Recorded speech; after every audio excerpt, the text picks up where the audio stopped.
Praise the lord, హల్లెలూయా. దేవుని నామానికే మహిమ ఘనత ప్రభావాలు కలుగునుగాక. మరి మనం అలాగే నిలబడి ఉండగా దేవుని వాక్యం చదువుకొని మనం ముందుకెళ్దాము. ప్రైజ్ ది లార్డ్, దేవునికి స్తోత్రం. ప్రకటన గ్రంథము 22వ అధ్యాయము. ప్రకటన గ్రంథము 22వ అధ్యాయము 10వ వచనం చదవండి. 22:10.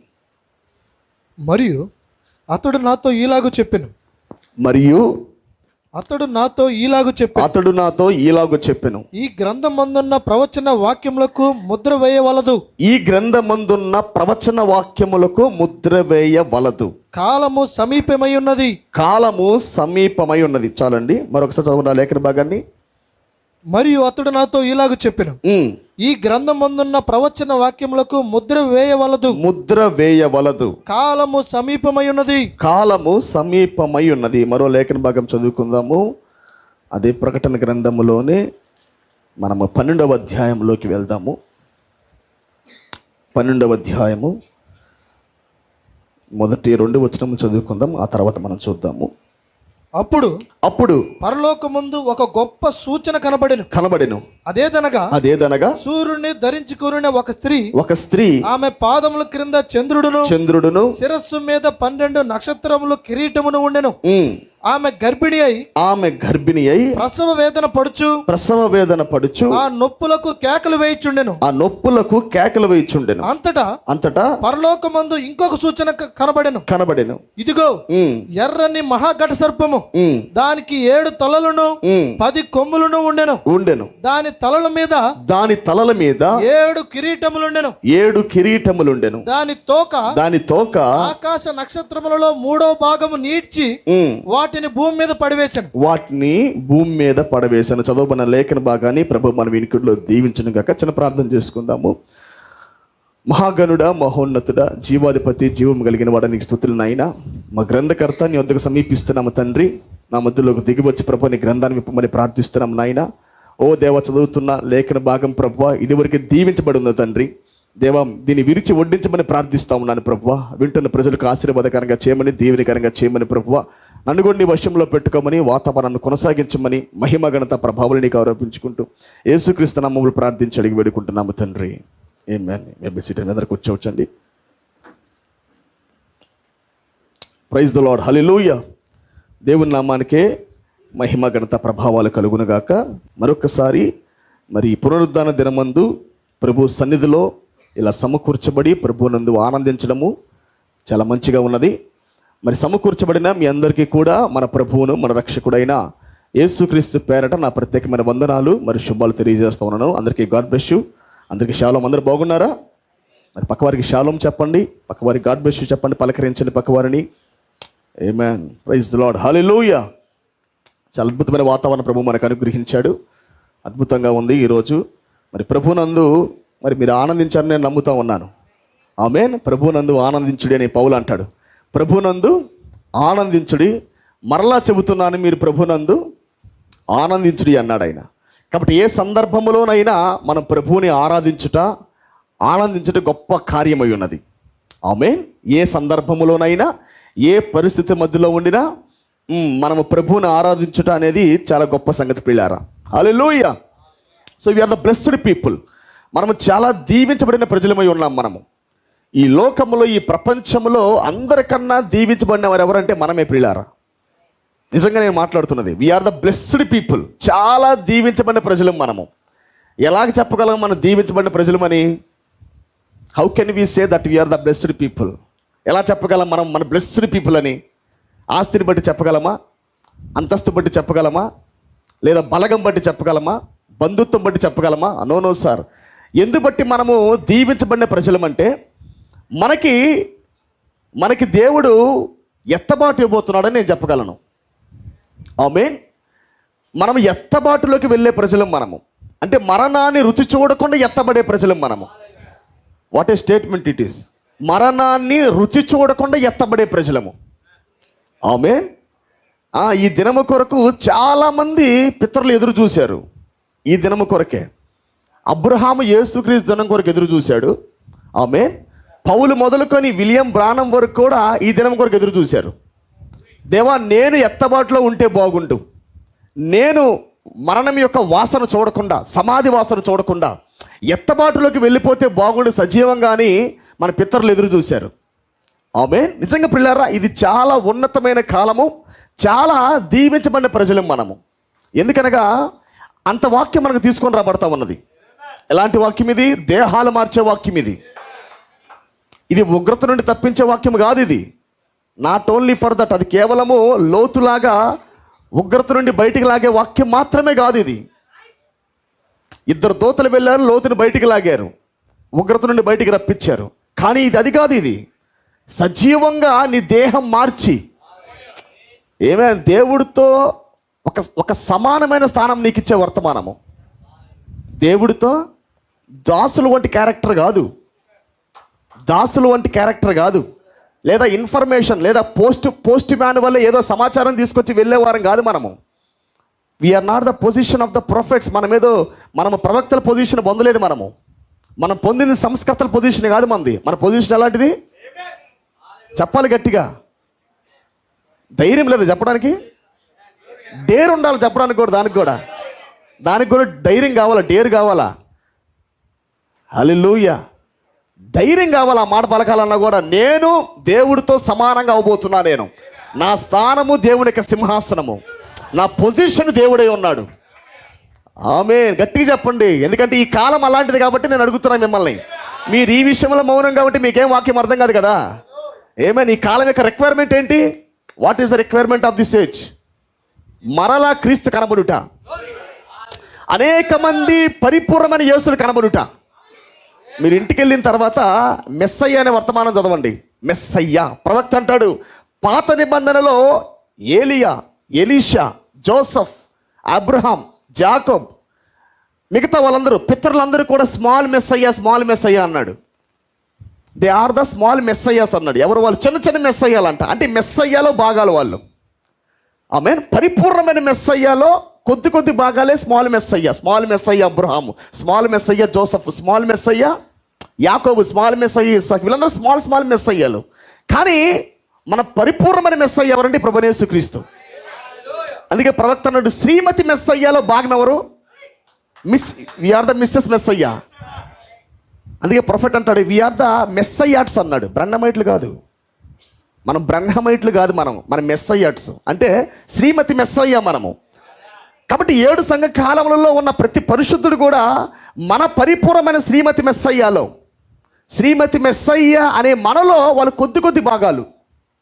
స్మాల్ శ్రీమతి మెస్సయ్య. మీకు అర్థమవుతున్నదా?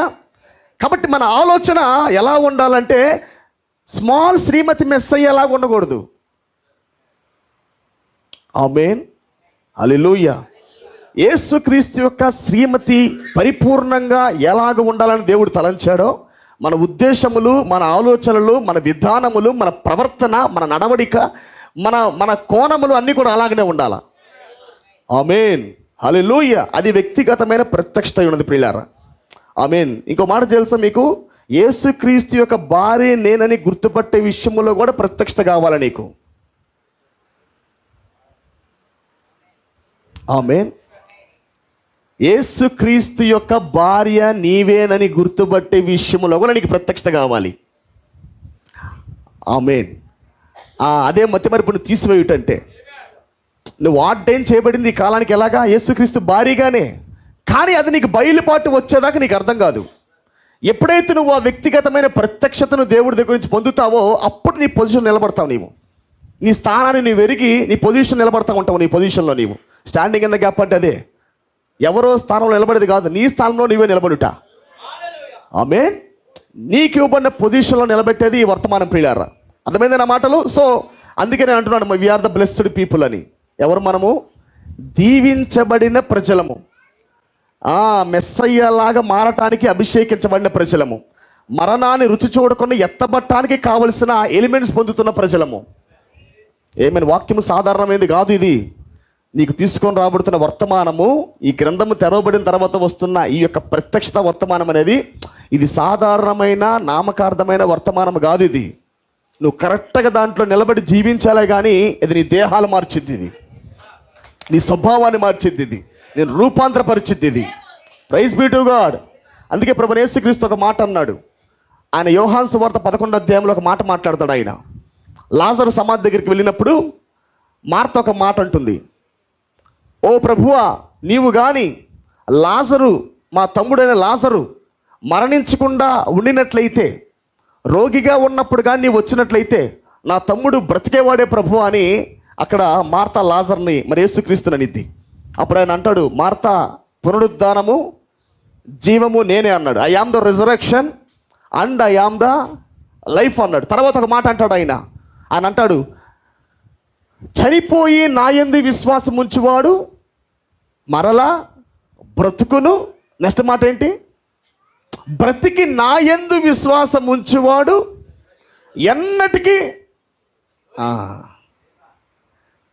చనిపోయి విశ్వాసం ఉంచినవాడు మరలా బ్రతుకుతాడు. పునరుద్ధానం ఉన్నది.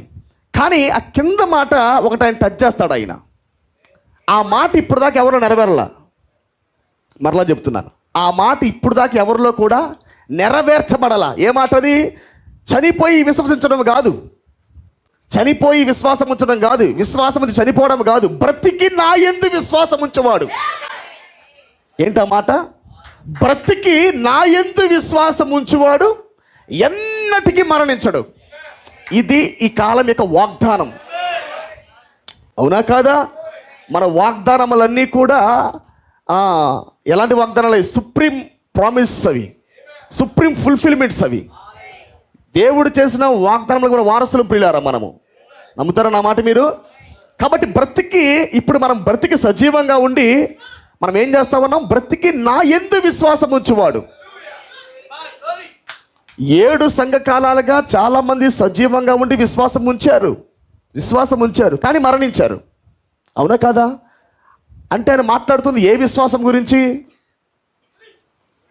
7 సంఘకాలాలుగా చాలామంది సజీవంగానే ఉండి, పౌలు కాలంలో, ఐరేనస్ కాలంలో, మార్టిన్, కొలంబా, లూథర్, వెస్లీ, అలాగే సెవెంత్ ఏజ్ కూడా, 7వ సంఘ కాలంలో కూడా చాలామంది బ్రతికి విశ్వాసం ఉంచిన వాళ్ళు ఉన్నారు.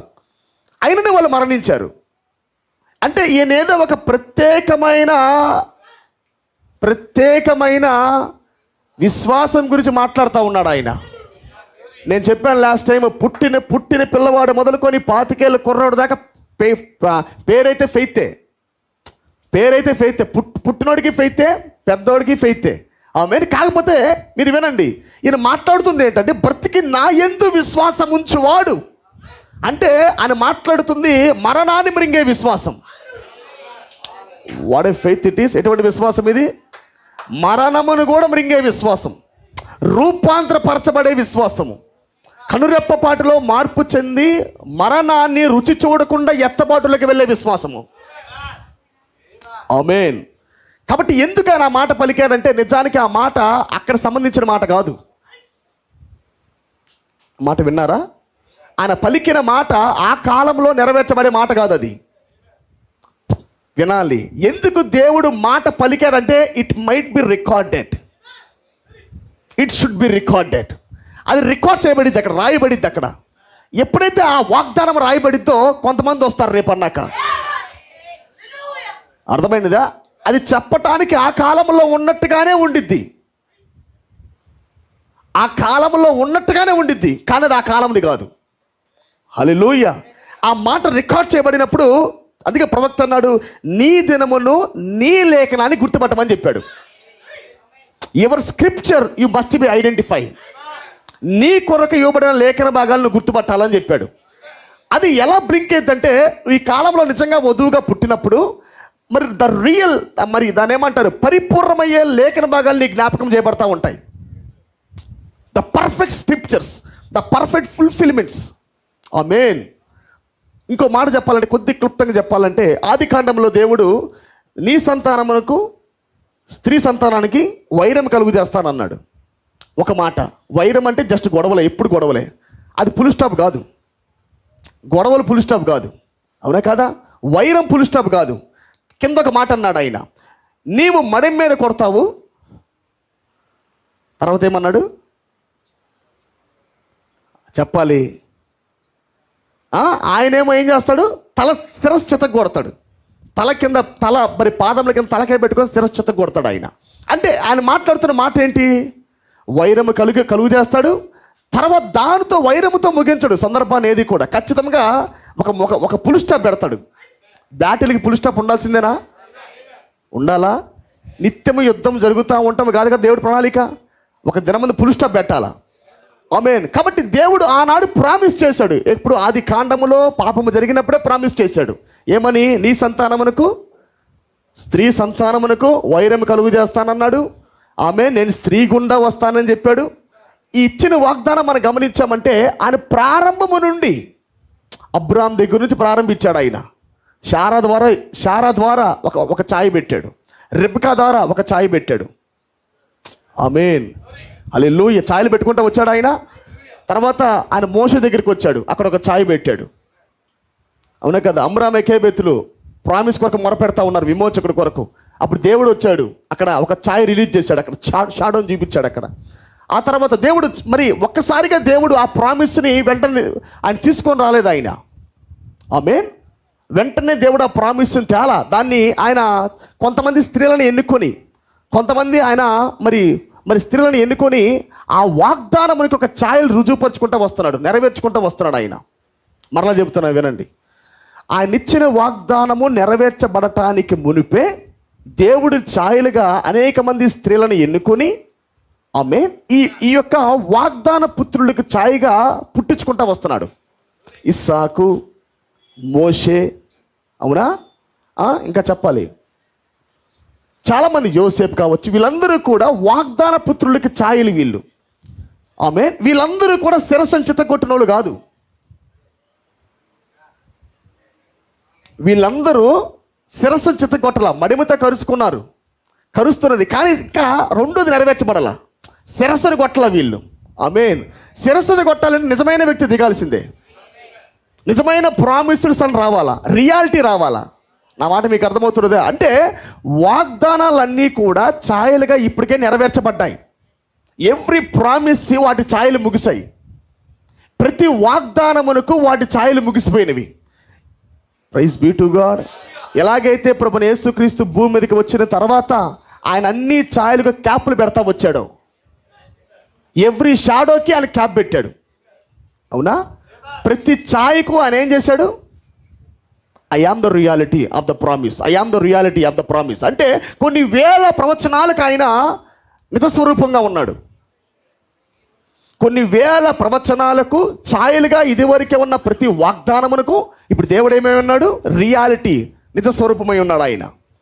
ఆమేన్. మనము కూడా పిల్లారా, మనము కూడా ఇదివరకే చేయబడిన వాగ్దానములకు ఇప్పుడు మనం రియాలిటీ అయి ఉన్నాం. మనం షాడోస్ ముగిసినాయి.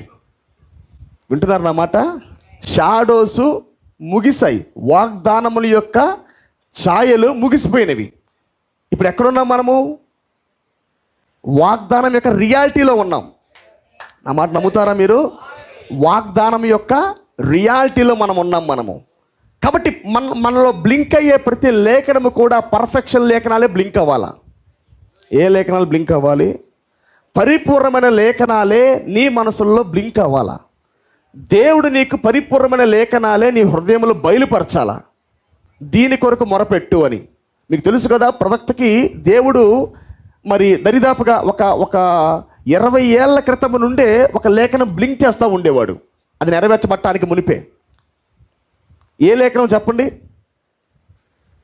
లాస్ట్ టైం ఒక వర్తమానం చెప్పాను నేను. ప్రవక్తకి ఎల్లప్పుడూ హృదయంలో ఒక లేఖనం బ్లింక్ అవుతూ ఉండేది, మండుతూ ఉండేది హృదయంలో. పడుకున్నా అది మండుతూనే ఉండేది. కోటానికి వెళ్ళొచ్చినా ఆ లేఖనమే మండుతూ ఉండేది. ఎటుపోయినా ఆ లేఖనం మండుతూ ఉండేది. ఏ లేఖనం అది? చెప్పండి గట్టిగా. ప్రవక్తకి ఎల్లప్పుడూ బాగా ఒత్తిడి పెట్టబడిన లేఖన భాగం ఏంటి? Praise be to God. చెప్తారా? ఆమేన్. ఏమాటది?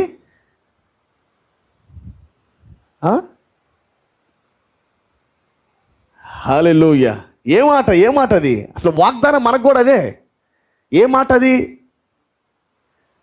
Ask what you will, I shall it given to you. నీకేది ఇష్టమో అది అడుగుము, అది నీకు అనుగ్రహింపబడును. తట్టుడి తీయబడును అది కాదు నేను మాట్లాడుతుంది. వెదకుడి దొరుకును అది కాదు నేను మాట్లాడుతుంది. అది కాదు ప్రవక్త లేఖన భాగం. అది కాదు. ప్రవక్తకు మండుతుంది ఏంటంటే, ఒక మనిషి అడిగితే ఇస్తావా ప్రభువా?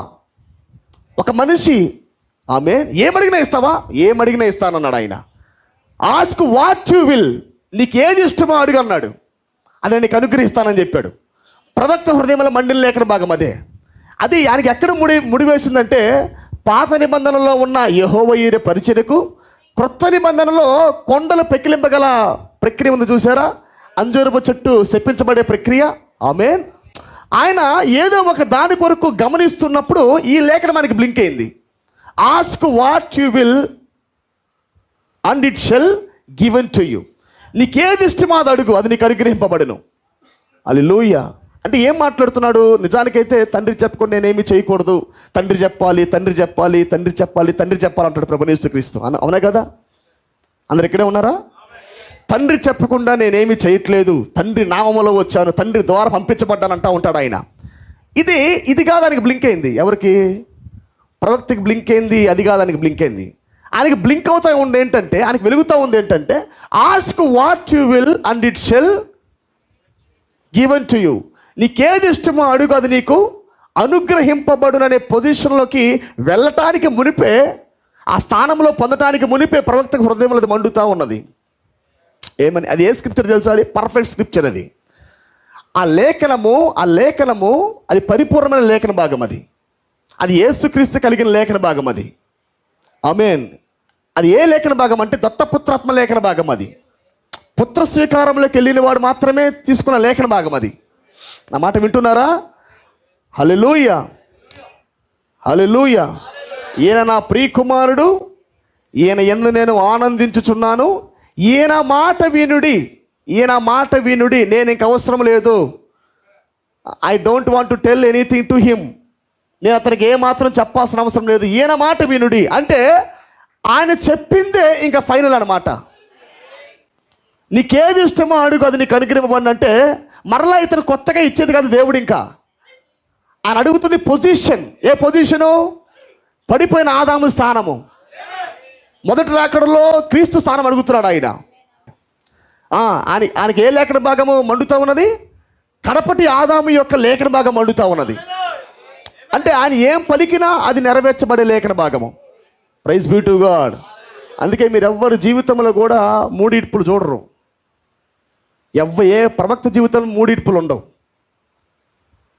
యేసుక్రీస్తులో ఉంటాయి, మరలా ప్రవక్తలోనే ఉంటాయి.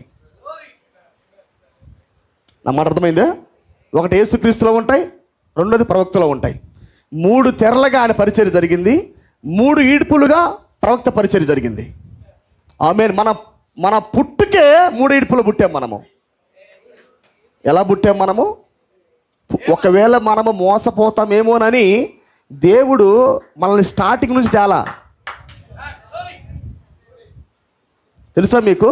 మనం ప్రారంభం నుండి రాలా. మనం we are born in the third pool.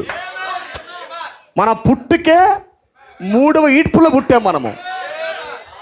హల్లెలూయా. అందుకే చూడండి, మనము దేని పొందాలన్న వాక్యం యొక్క అవగాహన ద్వారా పొందుతాము. మన పితరులు పొందింది వేరు, మనం పొందుతుంది వేరు. మన పితరుల ఆలోచన విధానం వేరు, మన ఆలోచన విధానం వేరు. ప్రవక్తల యొక్క నడవడిక వేరు, క్రీస్తు నడవడిక వేరు. సంస్కర్తల విధానం వేరు, మన విధానం వేరు. ఎందుకు? మనం ప్రతి దానిని ఎలా పొందుతున్నాము? బై వర్డ్, వాక్యము ద్వారా. ఆమేన్. వాక్యము విప్పబడుతున్నప్పుడు మన స్థానం అర్థమవుతా ఉన్నది. వాక్యము తెరవబడుతున్నప్పుడు మన పొజిషన్ మనకు అర్థమవుతా ఉన్నది. ఇప్పుడు ఆ పొజిషన్ పట్టుకొని మనం జీవిస్తూ ఉన్నాం మనము. అర్థమైనదా? అంటే డైరెక్ట్ వర్డే, వాక్యము ద్వారా సమస్తం బయటకు వస్తూ ఉన్నది. వాక్యము ద్వారా ప్రపంచాలు నిర్మించబడ్డాయి. వాక్యము ద్వారా దృశ్యమైనవి అదృశ్యమైన ఉనికిలోకి తీసుకొని రాబడతా ఉన్నాయి. Glory be to God. హల్లెలూయా. అన్నిటికన్నా ప్రాముఖ్యమైనది దేవుని వాక్యం. ప్రియులారా, వాక్యము చదివే విషయంలో దప్పిక కలిగి ఉండండి. వాక్యాన్ని ధ్యానించే విషయంలో తృష్ణ కలిగి ఉండండి. ఆమేన్. ప్రభువా, ఈ దినం యొక్క లేఖన భాగం నాకు బయలుపరచు ప్రభువా. నీ పరిపూర్ణమైన లేఖన భాగాలు నాకు బయలుపరచు నాయన. ఆమేన్. హల్లెలూయా. Praise be to God. Bible చదువుకుండా వెళ్ళిపోవడం కాదు, బైబిల్ చదివేటప్పుడు నీ లేఖనం గుర్తుపట్టు. గతం కూడా ఉంటాయి, గత ప్రత్యక్షత నీకు రాకూడదు. ఇంకొక మాట చెప్పాలంటే, దేవుడు ప్రత్యక్షతలు ఇచ్చేవాడు, కానీ అన్ని కోణముల్లో ఇస్తాడు. ప్రత్యక్షత ప్రతి లేఖనం కూడా తెరవబడిద్ది, కానీ నీవు నీ కాలం యొక్క ప్రత్యక్షత కొరకు మొరపెట్టాలా. ఆమేన్. బైబిల్ మొత్తం ప్రత్యక్షత స్టిల్ దేవుడు still working in the revolution realm. కానీ నువ్వు ఎంతలో ఉండి అడుగుతావో అంతలో ప్రత్యక్షత ఇస్తాడు ఆయన. కానీ నీ హృదయం మండాల్సింది ఎక్కడా? నీ హృదయం మండాల్సింది ఎక్కడా? The final revolution of the word. వాక్యం యొక్క ఆఖరి ప్రత్యక్షత బయలుపరచు ప్రభువా అని మన హృదయం మండాల. అవునా కాదా? ఎందుకు ఇన్ని కాలాలుగా బ్రతికి నా యందు విశ్వాసం ఉంచువాడు మరణించడనే మాట నెరవేర్చబడలేదంటే, వాక్యం యొక్క ఆఖరి ప్రత్యక్షతను పట్టుకునే ప్రజలు రాలా. ఆయన ఇంకా అన్లాక్ చేయలా. ఏం చేయలేదు ఆయన అన్లాక్ చేయలా. కానీ ఇప్పుడు లేఖనము నీకు బయలుపరుస్తాడు. మీకు తెలుసా, లేఖనం మన కళ్ళ ముందే ఉంటుంది కానీ కనపడదు. లేఖనం కళ్ళ ముందే ఉంటుంది కానీ కనపడదు. అదే దేవుడు లాక్ అంటే. ఇంకోటి, దేవుడు లేఖనాన్ని చూపిస్తాడు కానీ దాని రెవల్యూషన్ ఇవ్వడు. కొన్ని లేఖనాలు మనం చదువుతున్నప్పుడు, అరే చాలాసార్లు దీన్ని చదివానే కానీ నాకు ఇది కనపడలేదు అనిపించింది. భౌతికమైన కళ్ళ కూడా కనపడదు అది. అంటే ఏదో ఒక మనం తెలియకుండా బైపాస్ వెళ్ళిపోతూ ఉంటాం. మనం బైపాస్ చేయబడి టర్నే వెళ్ళిపోతాం మనము. కానీ ఒకసారి అలా కూర్చొని ధ్యానం చేసినప్పుడు సడన్గా బయలుపరచబడింది అది. అరే ప్రభువా, ఇప్పుడు దాకా ఇది ఎక్కడే ఉన్నదా? అది అక్కడే ఉంది, ఆడకపోలా. కానీ నిన్నే తిప్పి తెచ్చా. అంటే మన జీవితము పెరుగుతున్నప్పుడు, ఇంకొక మాట చెప్పరా, ప్రత్యక్షత లేకుండా, రెవల్యూషన్ నీకు బయలుపరచబడకుండా నీకు జీవితం రాదు. నీ జీవితం ఎప్పుడైతే ఎదుగుతావో ఆయన నీకు వాక్యాన్ని ఇప్పుతాడు. అలా జాగ్రత్తగా పట్టుకున్నారా? చిన్న పిల్లోడు ఉన్నాడండి, మా జోసఫ్ ఉన్నాడు, ఈడున్నాడు. పుట్టుకతో పళ్ళు రావు, పుట్టుకతో పళ్ళు ఉండవు, నిదానంగా పళ్ళు పెరుగుతాయి. పాలు తాగే స్థితి కాబట్టి దేవుడు పళ్ళంతా ఓడగొడతాడు, మళ్ళా పళ్ళంతా తీసేస్తాడు. కొద్దిగా బాధ వేసింది చూడగానే, అరే బోసినోడులాగా ఉందే, పళ్ళని పోయిన అనిపించింది. కానీ అది దేని కొరకు? అది రిస్టోరేషన్ కాదు. పళ్ళు పోయినవి మళ్ళీ పునరుద్ధరించబడటానికి కాదు, మళ్ళీ క్రియేట్ చేయబడటానికి. అర్థమైంది నా మాట? మొదటి పళ్ళు పోతాయి, పాల పళ్ళు పోతాయి, పాలు తాగే పళ్ళు పోతాయి, మరలా కొత్త పళ్ళు వస్తాయి. ఆ కొత్త పళ్ళు వచ్చేదాకా ఈ పాత పళ్ళు పోవటము, కొత్త పళ్ళు రావటం మధ్యలో ఉండే టైం చూసారా? ఇది భలే చాలా అందంగా ఉంటారు పిల్లలు ఆ టైంలో. చాలా చూడటానికి చాలా అందంగా ఉంటారు కదా. కానీ ఎప్పుడైతే పిల్లరా ఆ రెండవ పళ్ళు ఎనైంటింగ్ వస్తాయో, ద సెకండ్ ఎనైంటింగ్, ఆ రెండో పళ్ళు అలా వచ్చినప్పుడు అప్పుడు మాంసాన్ని తింటారు వాళ్ళు మొక్కలు తింటారు, వాళ్ళు మటన్ తింటారు, వాళ్ళు మీట్ తింటారు వాళ్ళు. అర్థమైంది నా మాట? అంటే మనిషి ఎదగకుండా ఆమె నువ్వు ఆహారం పెట్టలేవు. నీవు గ్లోరీ బీ టు గాడ్. నువ్వు వినొచ్చు, నువ్వు వాక్యాన్ని వినొచ్చు, కానీ నీ పళ్ళు పాల పళ్ళు నువ్వు కొరకలేవు, పెట్టలేవు. ఏ పాలు? పేతురు ఏమంటాడు? పేతురు నిర్మలమైన పాలు అన్నాడు, స్వచ్ఛమైన పాలు అన్నాడు. పాలలో కూడా క్వాలిటీ. ఫారెన్ బర్రె అన్నమాట. ఆయన మాట్లాడుతుంది ఫారెన్ బర్రె గురించి. అంటే లేఖనం యొక్క ఆ నిర్మలమైన పాలు గురించి మాట్లాడుతూ ఉన్నాడు ఆయన. కానీ అపోస్తలుడైన పౌలు ఏమంటాడు? ఆయన సెకండ్ మీట్, ఆయన సెకండ్ టీత్. ఆయన ఎప్పుడైతే అపోస్తలుడైన పౌలు వచ్చాడో ఆయన పాలండు. ఆయన ఏమంటాడు? హెబ్రీ 6 సెలవిస్తూ ఉన్నది, పునరుద్ధానంకి వచ్చిన వార్తను వదిలిపెట్టి వేసిన పునాదిని మనలా వేయక అన్నాడు లేదా? పునరుద్ధానం గురించిన వార్త, హస్త నిక్షేపణ గురించిన వార్త, బోధ గురించిన వార్త, బాప్తిజం గురించిన వార్త, ప్రభువు త్రిభుజం గురించిన వార్తలు, కొన్ని ఇవన్నీ వదిలిపెట్టి మూవ్ టు ద పర్ఫెక్షన్ అన్నాడు ఆయన. ఎవరైనా సెకండ్ టీత్ మారేనా? రెండవ పళ్ళు పెట్టుకొని వచ్చాడు. వచ్చేసరికి పేతురికి కొన్ని పనులు లేవు మధ్యలో. 4 పళ్ళునే, ఒక పన్ను మధ్యలో లేదు, ఇటుపక్క ఒక పన్ను లేదు. నిర్మలమైన పాలు తాగుతూ ఉన్నాడు ఆయన. హల్లెలూయా. నేను మాట్లాడితే వాస్తవం ఇక్కడ ఎగ్జాంపుల్గా మీకు బోధిస్తా ఉన్నా. నేను 5 పళ్ళలో ఒక పళ్ళు మధ్యలో లేదు పౌలుకి, ఎవరికి? పేతురికి. కానీ అపోస్తలుడైన పౌలు వచ్చాడు, వచ్చి మాంసం తినవా అన్నాడు. తినాలంటే పళ్ళు రాలాలా. ఆమేన్. ద సెకండ్ విజిటేషన్, రెండో దర్శింపు సంఘానికి కావాలా. నమ్మని అర్థమైందా మీకు? హల్లెలూయా. కాబట్టి ప్రియారా, ఈ దినమును నీ వాక్యాన్ని గుర్తుపట్టు. ద పర్ఫెక్ట్ స్క్రిప్చర్స్, ప్రతి లేఖనముల ప్రత్యక్షత ఉంది. కానీ నీ ప్రత్యక్షత ఎలాగుండాలి? ఒక అడుగు ముందుకేపించాలి నీ ప్రత్యక్షత. అంతేనా నా మాట? నీవు పొందుతున్న ప్రత్యక్షత ఏం చేయాలి? నిన్ను ఈ పోరాట భూమిలో ఎదురవుతున్న అంధకార ప్రపంచానికి ఒక అడుగు ధైర్యంగా నీకు ముందు పెట్టాలా? నీ ప్రత్యక్షత ఏం చేయాలి? మరలా చెబుతున్నాను నేను, ఈ అంధకార ప్రపంచంలో దురాత్మ సమూహాల మధ్య ప్రతి అంగుళమునికి దయ్యం ఉన్న ఈ టైంలో నీ ప్రత్యక్షత ఏం చేయాలి? ఒక అడుగు ముందుకి వేసేటట్టుగా ఉండాలి నీది. అది వేపించాలంటే ఈ అంధకార ప్రపంచాన్ని మృంగగలిగిన ప్రత్యక్షత రావాలా? ఈ అంధకార ప్రపంచాన్ని మృంగగలగాలంటే ఆఖరి వాక్యం యొక్క ఆఖరి అనువాదం రావాలా? ఇంకా దీనికి పైగా అనువాదం నీకు లేవు, దీనికి పైగా ఫుల్ఫిల్మెంట్ లేదు. ఇంకా ప్రతి వాగ్దానమునకు ఇది ఆఖరి అనువాదం. హల్లెలూయా. కాబట్టి thirst for the real word, thirst for the final interpretation. హల్లెలూయా. అర్థమైందా నా మాట? ఆఖరి వాక్యం యొక్క అనువాదం కొరకు మన హృదయాలు మండాల, మన హృదయాలు ప్రేరేపించబడాలా. దానికి మాత్రమే సాతాను షేక్ చేయబడతాడు వాడు. Amen amen. చాలా జాగ్రత్తగా ఉండాలి. ఆత్మీయతలో ఉండటం గొప్ప సంగతి కాదు, గడియ ప్రత్యక్ష పొందడం చాలా గొప్ప సంగతి. ఏమేన్. హవర్ మెసేజ్, గడియ ప్రత్యక్షత నీకు రావాలి, గడియ బయలుపాటు నీ హృదయంలో కలగాలి. ఏమేన్ అండి ఏమేన్. హల్లెలూయా. అడుగులు పడాలా, ముందుకు పడాలా. ఎందుకు లేఖనం ఏమైనా సెలవిస్తుందంటే ఈ భూమి ఎలాంటి భూములు ఇవి అని దేవుని రాజ్యం గురించి మాట్లాడతాడు ఆయన. Talking about the Kingdom of God. ఆయన ఏం మాట్లాడతాడు ఆయన? ఈ భూమి ఎలాంటిదంట? కొన్ని విత్తనములు ఎలా పడ్డాయి? కొన్ని విత్తనములు రాతి నేల మీద పడిను, కొన్ని విత్తనములు త్రోవ పక్కన పడిను, కొన్ని విత్తనములు ముళ్ళ కంచెలో పడిన అంటాడు. 3 చెప్పిన తర్వాత 4వది ఏంటంటే కొన్ని విత్తనాలు మంచి నేలలో పడ్డాయి అన్నాడు. మంచి నేల, సారవంతమైన నేల పడగానే ఆ భూమిలో ఉన్న లవణాలు ఆ విత్తనాన్ని పట్టుకొని మొలకెత్తింపజేస్తూ ఉంటాయి. ఆమేన్. ఆ తర్వాత దేవుడు అంటాడు 30 దంతులుగా, 60 దంతులుగా, 100 అంతులుగా అంటాడు. నిజమైన భూమి, నేను మాట్లాడుతుంది ప్రత్యక్షతే. నిజమైన ఈ విత్తనాలే జల్లబడ్డాయి. దేవుని రాజ్యం ఇది, వాక్యం ఇది. విత్తువాడు విత్తనాలు జల్లాడు. ఆమె నిజమైన విత్తనము ఏడవ ముద్ర అనే విత్తనాలు జల్లబడ్డాయి సంఘాల్లో. జల్లబడిన తర్వాత ఆ విత్తనం 30 దంతులు ఎదుగుతూ ఉన్నది. 7th seal 30 దంతులో ఎదిగినది, 7th seal 60 దంతులో ఎదిగినది. కానీ దేవుడు దేని కొరకు వెయిట్ చేస్తూ ఉన్నాడు?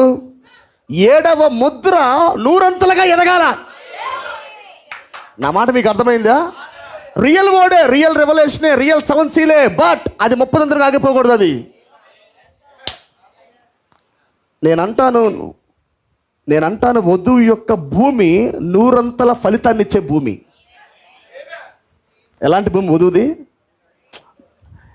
ఆ 100 అంతల దానికి వెళ్ళేదాకా హృదయం మండుతూనే ఉండేది వధువుది. Glory be to God. కాబట్టి సాతాను అనేక రకాలుగా ప్రయత్నాలు చేస్తూ ఉంటాడు, ఎలాగైనా 30 దంతుల దగ్గర ఆపుదామని. 7th seal, I got 7th seal. I Born again. నేను తిరిగి జన్మించాను, నేను 7వ ముద్ర పొందుకున్నాను, నాకు తెరవబడింది. తెరవబడిన వాళ్ళు తెరవ సంగతి పక్కన పెట్టండి. తెరవబడిన వాళ్ళు 30 దంతుల దగ్గర ఉండిపోయి ఆ 30 దంతుల ఫలాన్ని చూపిస్తూ ఉంటారు. ఎంత ఫలం అది? The fruit of the 30%. 30 దంతులు ఎదిగిన విత్తనం యొక్క ప్రభావాన్ని చూపిస్తూ ఉంటారు. ఆమేన్, ఆమేన్. అది భూమి మంచిదే, విత్తనం మంచిదే, కానీ అక్కడే ఉండకూడదు. మీరు చూడండి పిల్లరా, మీరు లేఖను గమనించారు ఎలా మాట్లాడుతున్నాడు ఆయన? మేధస్సు గమనించారు ఆయనది? ఆయన అంటాడు, ఆయన ఒక మాట అంటాడు, ఆయన సంగములతో ఆత్మ చెబుతున్న మాట చెవి గలవాడు వినుగాక అనలేదు ఆయన. అన్నాడా? ఒకసారి తీయండి. యేసుక్రీస్తు ఎప్పుడు సంఘాలకు చెప్పడు కదా. మీరు చూడండి, చాలా జాగ్రత్తగా మనం వెళ్ళాలి ఈ యాత్రలో. మత్తయి సువార్త 13వ అధ్యాయము. ఆయన వారిని చూచి చాలా సంగతులను ఉపమాన రీతిగా చెప్పెను. ఎట్లనగా ఇదిగో విత్తువాడు విత్తుటకు బయలు వెళ్ళెను. వాడు విత్తుచుండగా కొన్ని విత్తనములు త్రోవ పక్కన పడెను. పక్షులు వచ్చి వాటిని తినివేసెను. కొన్ని చాలా మన్ను లేని రాతి నేలను పడెను. మన్ను లేని రాతి నేల మీద పడెను. అక్కడ మన్ను లోతుగా ఉండనందున అవి వెంటనే మొలిచెను గాని సూర్యుడు ఉదయించినప్పుడు, సూర్యుడు ఎప్పుడైతే పడ్డాడో అవి మాడిపోయి వేరు లేనందున ఎండిపోయిన. కొన్ని ముండ్ల పొదలలో పడెను. ముండ్ల పొదల్లో పడెను. ముండ్ల పొదలు ఎదిగి వాటిని అణిచివేసెను. కొన్ని మంచి నేలను పడి ఒకటి 100 గాను, ఒకటి 60 గాను, ఒకటి 30 గాను ఫలించెను. చెవులు గలవాడు వినుడుగాక. ఏమన్నాడు ఆయన? సంగములతో ఆత్మ చెబుతున్న మాట అంటలేదు ఆయన. చెవులు గలవాడు వినుడుగాక అన్నాడు అంతే. ఎన్నికలో ఉన్నవాడు వినుడుగాక. నేను మాట్లాడుతున్న మాట, నేను ప్రకటిస్తున్న ఈ ఒక పారబుల్ రాయబడిద్ది, రేపన్నకి మీ వద్దకు వచ్చిద్ది అది. కానీ చెవులున్నవాడు దీన్ని గ్రహించునుగాక, దీన్ని పట్టుకొనుగాక. కింద మరలా ఆయన దాని ఎక్స్ప్లెనేషన్ ఇస్తాడు. అయినను అది ఆ మాట పలికిన తర్వాత కూడా అంటాడు ఆయన. చూడండి, తర్వాత కింద చెప్తాడు దాని గురించి. మరలా వాళ్ళు అడుగుతారు, ఎవరు? శిష్యులు వచ్చి, ప్రభువా దీని యొక్క ఇంటర్ప్రిటేషన్ ఏంటని అడుగుతారు వాళ్ళు. అడిగినప్పుడు 18 చదవండి. విత్తువాని గూర్చిన ఉపమాన భావం వినుడి. ఎవడైనాను రాజ్యమును గూర్చి వాక్యము వినియు గ్రహింపక ఉండగా దుష్టుడు వచ్చి వాని హృదయంలో విత్తబడిన దానిని ఎత్తుకొని పోవును. త్రోవ ప్రక్కన పడిన వాడు వీడే. రాతి నేలను విత్తబడిన వాడు వాక్యము విని వెంటనే సంతోషముతో దానిని అంగీకరించువాడు. ఎంతమంది సంతోషిస్తున్నారు ఇప్పుడు? సంతోషం లేదా మీకు? సంతోషంగా ఉండండి. దేవుని ప్రభు సన్నిధిలో ఆనందంగా ఉండాలి. ఆమేన్. ఎటువంటి ఆనందం అంటే ఇది? మర్మాలు వినగానే సంతోషం వచ్చేసింది. మర్మాలు వినగానే చూడండి, ఒకసారి లేఖనం సెలవిస్తున్నది. ఆయన మాట్లాడుతున్న స్వయంగా, నేను కాదు ఇది. వాక్యము విని వెంటనే స్పాట్లో ఆమేన్. సంతోషము, ఆనందము. చాలామంది అనుకుంటారు, ఈరోజు పాస్టర్ గారు వాక్యం ఎంత బాగా చెప్పాడు, నాకు చాలా సంతోషం వేసింది, హృదయం అంతా తెప్పరిల్లింది, నా హృదయం అంతా తెప్పరిల్లింది, అసలు ఒకటే ఆశ, ఒకటే దప్పిక పుట్టింది అంటారు. వాక్యం వినిన కాసేపే అది. చూడండి, వెంటనే సంతోషించేసి దానిని అంగీకరించేవాడు. అయితే అతనిలో వేరు లేనందున.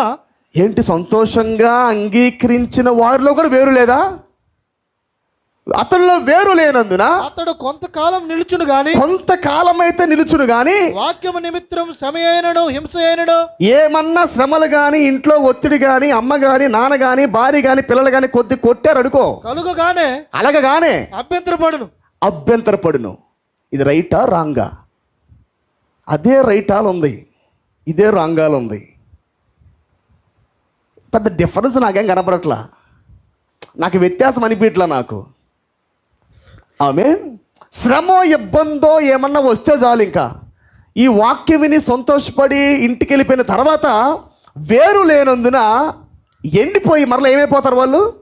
కొంతకాలం నిలుస్తారు, తర్వాత నిదానంగా చెయ్యి అది. తర్వాత బ్రదరు, ముండ్ల పొదలలో విత్తబడిన వాడు వాక్యం వినువాడే గాని. అసలు మీరు గమనించాలంటే భూములు ముందుగానే నిర్ణయించాడు, భూములను ముందుగానే ఎన్నుకున్నాడు ఆయన. భూమిని ముందుగానే ఎన్నుకున్నాడు. మనం ఎంత ప్రయాసపడినా, నేను ఎంత ప్రయాసపడి వాక్యాన్ని విత్తినా కానీ భూములు ఎన్నిక చేయబడ్డాయి కదా. ఎన్నిక చేయబడిన భూమిలో విత్తనం పడితేనే అది ఎదిగింది తప్ప, మనము ఏంది బ్రదరు 4 ఏళ్ల పాటు బాగానే ఉన్నాడు, ఏమైందో సడన్గా మరి యూటర్న్ తీసుకున్నాడు. ఆయన తీసుకోవాలా, అది సిస్టర్ తీసుకోవాలా, లేదా బ్రదర్ తీసుకోవట్లే, ఎవరో తీసుకోవట్లే. యూటర్న్ తీసుకోవడానికి భూమి నిర్ణయించబడింది. బైబిల్ సెలవిస్తున్నదా? ఒకవేళ 25 ఏళ్ళు, 40 ఏళ్ళే ఉండొచ్చు. ఆ 40 ఏళ్ళ దగ్గర భూమి ఏమున్నది? పెద్ద కంచె ఉంది, కంపకర చెట్టు పెద్దది ఉంది. ఆమేన్. ఆ కంబల చెట్టు ఎదిగినప్పుడు ఈ వ్యక్తి దానికి తట్టుకోలేక ఏమైపోయాడు? వేరు లేనందున మరలా. అర్థమైంది నా మాట? మెసేజ్ అలాంటిది పిల్లారా. అంటే దేవుడే భూములు ఇదివరకే ఎన్నుకున్నాడు భూములు. దాన్ని బట్టి నేను మాట్లాడుతుంది 7 సీల్కి బయట. ఇప్పుడు నేను మాట్లాడింది 7 సీల్కి బయట. 7th ఏంజల్ కింద సెవెంత్ ఏంజల్ కింద 3 భూములు ఉన్నాయి. జాగ్రత్తగా వినాలి. 7వ దూత కింద మూడు భూములు ఉన్నాయి. మొదటి భూమి డినామినేషన్ వదిలిపెట్టింది, వాక్యాన్ని స్వీకరించింది. అయితే గుండె బాగా రాతిగా ఉన్నందున ఆ విత్తనం పడి ఎగిరిపోయినది. ఆకాశ దురాత్మ సమూహంలో చేంజ్ చేసినాయి, పక్షులు వచ్చి దెబ్బకు లాగేసినాయి, మొత్తం అయ్యి తట్టుకోలేకపోయింది. ఆ దెబ్బకి ఆ ప్రభావానికి తట్టుకోలేకపోయింది. తర్వాత ఆ సెవెంత్ ఏంజల్ కిందే మరలా విత్తబడ్డాయి. కొన్ని ఏమో ఎక్కడ పడ్డాయి, కొన్ని ఎక్కడ పడ్డాయి, రాతి నెల మీద పడ్డాయి. కొన్ని ఏమో ముళ్ళ పొదల్లో పడ్డాయి. ఈ ముళ్ళ పొదల్లో పడింది కూడా సెవెంత్ ఏంజల్ కిందే. జాగ్రత్తగా వినాలి. ఇంకో విత్తనం ఏం పడింది, ఎక్కడ పడ్డాయి, త్రోవ పక్కన పడ్డాయి. ఇది కూడా సెవెంత్ ఏంజల్ కిందే. హల్లెలూయా. వీళ్ళకి 7 సీల్ తెరవబడాల. ఈ 3 భూములు ముందుగానే ఎన్నిక చేయబడ్డాయి. ఎలాగా వాక్యం పరిపూర్ణంగా వారి లోపల ఎదగకుండా ఉండటానికి. కానీ ఈ 3 చెప్పిన తర్వాత దేవుడు ఏమంటున్నాడు, 4లోకి వెళ్ళాడు ఆయన. ఈ 4 ఏంటంటే ఇది తెరవబడిన భూమి. ఇది ఏ భూమి? ఇది 7వ ముద్ర తెరవబడిన భూమి. విత్తనము సరైన నెలలో పడింది. విత్తనము అభిషేకించబడిన భూమిలో పడింది. విత్తనము 30 ఎదుగుతా ఉన్నది. కొంతమందిలో ఎంత 60% ఎదిగింది, కొంతమందిలో మాత్రము అది 100% ఎదిగింది. అది ఎక్కడ? ఇది మాత్రం 10:1 కింద 7th సీల్ పనిచేస్తూ ఉన్నది. ఆమేన్. నా మాట వింటున్నారా మీరు? ఇప్పుడు చూడండి, ఈ 4 చదవండి. మంచి నేలలో విత్తబడిన వాడు వాక్యాన్ని విని గ్రహించువాడు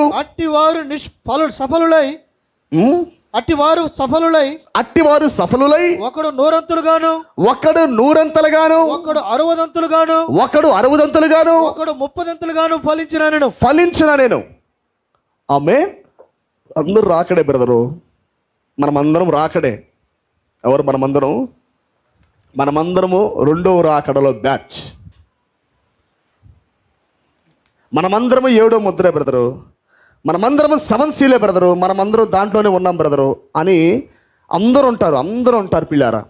కానీ వాక్యము విత్తబడిన తర్వాత, వాక్యం ప్రకటించబడిన తర్వాత ఈ కొద్దిగా పట్టింపగలిగిన వారు ఎవరైతే ఉన్నారో వారిలో ఎదిగేది ఎంతవరకు అంటే 30 మాత్రమే. ఆమేన్. హల్లెలూయా. ఇది నిజమైన భూమి, ఇది రియల్ భూమి. ఇది కానీ కొంతమందిలో ఎదిగేది ఎంత? 60 ఎదిగిద్ది. కానీ దేవుడు చూస్తున్నది 30 కోసం కాదు, 60 కోసం కాదు. కానీ ఈ 30, 60 మనకు ముందే ఎదిగారు. 63లో ముద్ర పగలగొట్టబడింది, 7th సీల్. ఆ 7th సీల్ పగలగొట్టబడిన తర్వాత నిజమైన భూమిలో పడి ఇప్పటికే మీరు కొంతమంది పితరులు మీరు గమనించారంటే 30 ఎదిగిన భూములు ఉన్నాయి. ఆ 7 సీలు పెరిగి వాళ్ళ జీవితాల ద్వారా వాళ్ళు చూపించారు. 60% చూపించారు వాళ్ళు, 30% చూపించారు వాళ్ళు. కానీ ఇంకను 1% మిగిలే ఉంది. విత్తనం పరిపూర్ణంగా పరిపక్వమవటానికి, అది 100 ఎదగటానికి స్టిల్ ఎదురు చూస్తూ ఉన్నది. హల్లెలూయా. నా మాట వింటున్నారా? ఆల్రెడీ 60% ఇదివరకే చేసి ముగించారు, 7 సీల్ ద్వారా చూపించారు. ఈ 100 ఏంటంటే మరణాన్ని రుచి చూడకుండా ఎత్తబడే జనాంగం ఇది. ఎవరిల్లు? మరణాన్ని రుచి చూడకుండా ఎత్తబడే జనాంగములో ఎలా విత్తనం పెరుగుతుందంటే అది 100 పెరుగుతుంది. అది వాక్యం యొక్క ఆఖరి అనువాదము కొరకు తృష్ణ కలిగి ఉండుట, వాక్యం యొక్క ఆఖరి ప్రత్యక్షత కొరకు దప్పిక కలిగి ఉండుట. ఆమేన్. అదే 3వ ఈడ్పు కార్యములు మరలా మన జీవితంలో జరగాలని దప్పిక కలిగి ఉండుట. నా మాట మీకు అర్థమవుతున్నదా? హల్లెలూయా. కాబట్టి పిల్లరా, 2 ఈడ్పులు మనకు సంబంధించిన అయినప్పటికీ, మనం దాంట్లో ఉన్నప్పటికీ, కానీ మనం పుట్టింది 3వ ఈడ్పులో. మనం పుట్టింది ఎక్కడ? థ్రాట్ఫుల్ రెవల్యూషన్. 3వ ఈడ్పు యొక్క వాక్యం నీకు బయలుపరచబడుతున్నప్పుడే ఆ ఉరుములే నీకు అండర్స్టాండింగ్ ఇస్తాయి, ఆ ఉరుములు నీకు ప్రత్యక్షనిస్తాయి, ఆ ఉరుములు నీకు స్థానాన్ని చూపిస్తాయి. Praise be to God. ఆ స్థానం మనకు తెలియకుండా మనం ఎన్నాళ్ళ పైన మన భక్తులు నిలబడలేం మనము. ఆమేన్. కాబట్టి కొద్దిగా ముందుకు రండి, ఓకేనా? విత్తబడిన విత్తనం 30 ఓకే, కానీ కొద్దిగా పైకి ఎదగాల, పైకి 60 రావాలా, ఆ తర్వాత మరలా 100 రావాలా, ఆమేన్. వేసిన విత్తనము మరలా విత్తనం మొలకెత్తింపజేసేదాకా. ఆ మాట మీకు అర్థమైందా? వేసిన విత్తనము ఇప్పుడు నేల మీద పడింది, అది పట్టమే చక్కగా పడలా, ఎగిరిపోయింది. త్రోవ పక్కన పడింది, అలాగే జరిగింది. కొన్ని విత్తనాలు ఎక్కడ పడ్డాయి? ముళ్ళ కంచె కింద పడ్డాయి, అవి కూడా ఎదగల. కానీ దేవుడు కోరుతుందంటే విత్తనాన్ని మొలకెత్తిప్పాలా. ప్రతి జాతి వాటి జాతి ప్రకారముగా ఉత్పత్తి చెయ్యాల. అవునా? అవునా కాదా? హల్లెలూయా. నీ విత్తనము, నువ్వు ఎదిగిన విత్తనము, నీవు ఏంటో అది బయటకు వస్తూ ఉండిద్ది. అంటే ఖచ్చితంగా సీడ్ ఏం చేయాలా? ఫ్రూట్గా మారాలా. ఆ 3 ఫ్రూట్ అవ్వాలా, కనీసం కాండం కూడా అవ్వాలా. నా మాట మీకు అర్థమైందా? 3 భూములు కాండము కాల, 3 భూములు కనీసం ఇంత ఎత్తు కూడా ఎదగల. అవి ఇంత ఎత్తు కూడా ఎదగలేదు అవి. కానీ 4వ భూమి ఎలాంటిది? ఎదిగింది, విత్తనం పడి ఎదిగింది. కానీ ఎక్కడ దాకా ఎదిగింది? కాండము దాకా ఎదిగింది. 30 దంతులు అంటే కాండం దాకా ఎదిగింది. నిజమైన విత్తనమే ఎదిగింది. ఎంతవరకు ఎదిగింది? కొమ్మల దాకా ఎదిగింది. కానీ దేవుడు కోరుతుంది ఏంటి? ఒక రైతు పంట వేశాడంటే, శ్రమ పడ్డాడంటే దేని కొరకు చూస్తాడు? For the fruit. అవునా? ఈ 100 దంతులు ఏంటంటే ఫ్రూట్ ఇచ్చేది. ఆ ఫ్రూటే విలియం బ్రానం. ఒక వ్యక్తిలో 100 దంతలుగా వాక్యం పనిచేసింది. ఈ సెవెంత్ సీలు ప్రవక్తలో పడి అది 100 దంతలు పనిచేసి అది ఫలముగా మారింది. అది అర్థమైనదా? అదే పని అంటే ఆ విత్తనం పడింది, ఫ్రూట్గా మారింది. అది ఫ్రూట్గా మరి చూపించబడింది, అది క్రియలుగా వ్యక్తపరచబడింది. అది ఆమేన్. అందుకే నేను ప్రారంభం నుంచి అంటూ వస్తున్నా, బ్లెస్డ్ బ్లెస్డ్ బ్లెస్డ్ బ్లెస్డ్ అని. ఎంత బ్లెస్డ్ మనము! విత్తనంగా ఉండకుండా కాండముగా, కొమ్మలుగా, ఆకులుగా ఎదిగి ఇప్పుడు ఫ్రూట్ తీసుకొని రాబడే అంత బ్లెస్డ్ మనము. అర్థమైందా నా మాట? కాబట్టి మీరు గమనించండి, ప్రవక్తలో జరిగిన ఆఖరి కార్యములు మన జీవితంలో జరిగేదాకా, ఆ ఫ్రూట్ వచ్చేదాకా మొరపెట్టాలి మనము. విత్తనం మారలా, సీడు మారలా, భూములు మారాయి. అర్థమైందా? విత్తనం మారలా, సేమ్ ఇదే విత్తనం ప్రవక్తలో పడింది, 100 దంతలు ఫలించింది. ఆమేన్. ఎలా మారాడు ఆయన? చివరికి ఎలాగైపోయాడు? పాప నియమాల్లో పుట్టిన ఈయన. ఆ కొటేషన్ చూస్తే నాకు ఎప్పుడు హృదయం జల్దరిస్తూ ఉండిద్ది. I am not the son of Ella Charles Branham అంటే ఒక మనుషుడు ఇచ్చే స్టేట్మెంట్ ఆఫ్ ప్రభు అనిపించింది నాకు. యేసుక్రీస్తు భూమి మీద అన్నాడంటే ఆ మాట బాగుండిద్ది. నేను ఎవరు అనుకున్నారు మీరు? ఎవరు నా అమ్మ, ఎవరు నా తల్లి, ఎవరు నా సహోదరుడు, ఎవరు నా సహోదరి? బాగుంది, ఎందుకంటే పలుకుబడిన మాట ఆయన పుట్టుకతోనే. కానీ ఒక మనిషి పాప నియమాలతో పుట్టి, స్త్రీ ద్వారా పుట్టినవాడు ఎలాంటివాడు? స్త్రీకి పుట్టినవాడు ఎలా ఉంటాడు? కొద్ది దినముల వాడై, అవునా, అధిక శ్రమ పొంది మరణిస్తాడు. అవునా కాదా? వాడి దినములు కొద్దిగా ఉంటాయి. కానీ పురుషుడికి పుట్టినవాడు, యోబు మాట్లాడుతుంది తన తల్లి గురించి. యోబు ప్రస్తావిస్తుంది ఏ జన్మ గురించి? మొదటి జన్మ. ఈ మొదటి జన్మ ఎలాంటిది? కొద్ది దినముల వాడే. యేసుక్రీస్తు స్త్రీకి పుట్టినోడు కాదు. ఆది యందు వాక్యం ఉండెను, వాక్యము దేవుని వద్ద ఉండెను, వాక్యమే దేవుడై ఉండెను, ఆ వాక్యమే శరీరధారి అయి కృపా సత్య సంపూర్ణ మధ్యలో వచ్చి నివసించెను. అందుకే ఆయన అంటాడు, ఐ కేమ్ ఫ్రమ్ మేరీ అన్లా, I came from father, I go back to father. ఏమన్నాడు? ఏ రీలంలో ఉన్నాడు ఆయన? I came from mother Mary కాదు, I came from father Joseph కాదు, I came from father from heaven. నేను వచ్చింది పరలోకమందున తండ్రి వద్ద నుండి. మరలా వెళ్ళేది కూడా ఆడకే నేను. అంటే ఆయన ఎక్కడి నుండి వచ్చాడో తెలుసు, ఏ దేశమో తెలుసు, ఆ రూట్ మ్యాప్ తెలుసు, మరలా తిరిగి వెళ్ళే రూట్ మ్యాప్ తెలుసు ఆయనకి. అర్థమైంది? ఎప్పుడైతే పలుకబడిన మాటతో పుట్టిన క్రీస్తు పుట్టాడో మార్గము సరళం చేయబడింది. దేనికి? దేవుని రాజ్యానికి. అప్పటి వరకు మార్గం కనపట్ల, ఎవరికి స్పష్టత లేదు, ఏ దేశం నుండి వచ్చామో తెలియదు. అందుకే యోబు అంటున్నాడు, స్త్రీ ననిని కరుడు ప్రభువా, స్త్రీ కనిన నరుడు కొద్ది దినములు వాడే అన్నాడా లేదా? అంటే స్పష్టత లేదు. అందుకే దేవుడు అన్నాడు, యోబు, దేవుని కుమారులు ఏకంగా పాడినప్పుడు నువ్వు ఎక్కడున్నావు అన్నాడు. అప్పుడు యోబు ఏమన్నాడు? నాకేం తెలుసు ప్రభు అన్నాడు. అర్థమైంది నా మాట? అంటే గమనించండి, ఏ దేశం నుండి వచ్చారో అది ఎరిగితే మరలా తిరిగి వెళ్ళటానికి వీలు కలిగి ఉండును. ఆయన అనుకుంటుంది, ఆయన చూస్తుంది యోబు తల్లిని చూస్తున్నాడు ఆయన. కానీ దేవుడేమన్నాడు? వాళ్ళందరి మాటలకు దేవుడి మాటకి వ్యత్యాసం గమనించవచ్చు మీరు. పితరులు పలికిన మాటలకు ఆమేన్, యేసుక్రీస్తు మాట మీరు చూడండి, I came from father, I go back to father. అంటే ఏం చేశాడు ఆయన? వచ్చిన తర్వాత దేశానికి తిరిగి వెళ్ళే మార్గాన్ని సరళంగా చూపించాడు ఆయన. తిరిగి జన్మించు మొదటిగా అన్నాడు. నీవు నా రాజ్యాన్ని చూడాలంటే, నువ్వు మొదటిగా నన్ను గ్రహించాలంటే యు మస్ట్ బోర్న్ అగైన్ అన్నాడు ఆయన. అర్థమైందా? పురుషుడికి పుడితే తప్ప, అంటే మొదటి ఆదామును దాటి కడపటి ఆదాముకి పుడితే తప్ప వాడికి మార్గం కనపడదు. మొదటి ఆదాము ద్వారా మనమందరం మరణించాం మనము. కానీ సెకండ్ ఆదాము ద్వారా మనమందరం ఏమేమేము జీవములోకి వచ్చాం మనము. అందుకే అపోస్తలుడైన పౌలు రాస్తాడు, మనము నిత్య జీవానికి వారసులు అన్నాడు. మరణము ద్వారా ఎలాగైతే మనమందరం కూడా వారసులు అయిపోయామో తెలుసా మీకు? ఇది వరకు మనం మరణానికి వారసులం ఆదాము ద్వారా. మొదటి ఆదాము ద్వారా మనమందరం కూడా మరణానికి వారసులం మనము. కానీ క్రీస్తు వచ్చిన తర్వాత ఎప్పుడైతే రక్తము కార్చాడో ఇప్పుడు మనం జీవానికి వారసులయ్యాం మనము. మరణాన్ని మృంగిన దేవుడు భూమి మీదకి వచ్చాడు కనుక we are the heirs of the eternal life. మనం నిత్య జీవానికి వారసులం మనము. Praise be to God. కాబట్టి పిల్లల, పురుషుడికి పుట్టినవాడు అతను కొద్ది కాలం వాడే ఉండి చనిపోడు.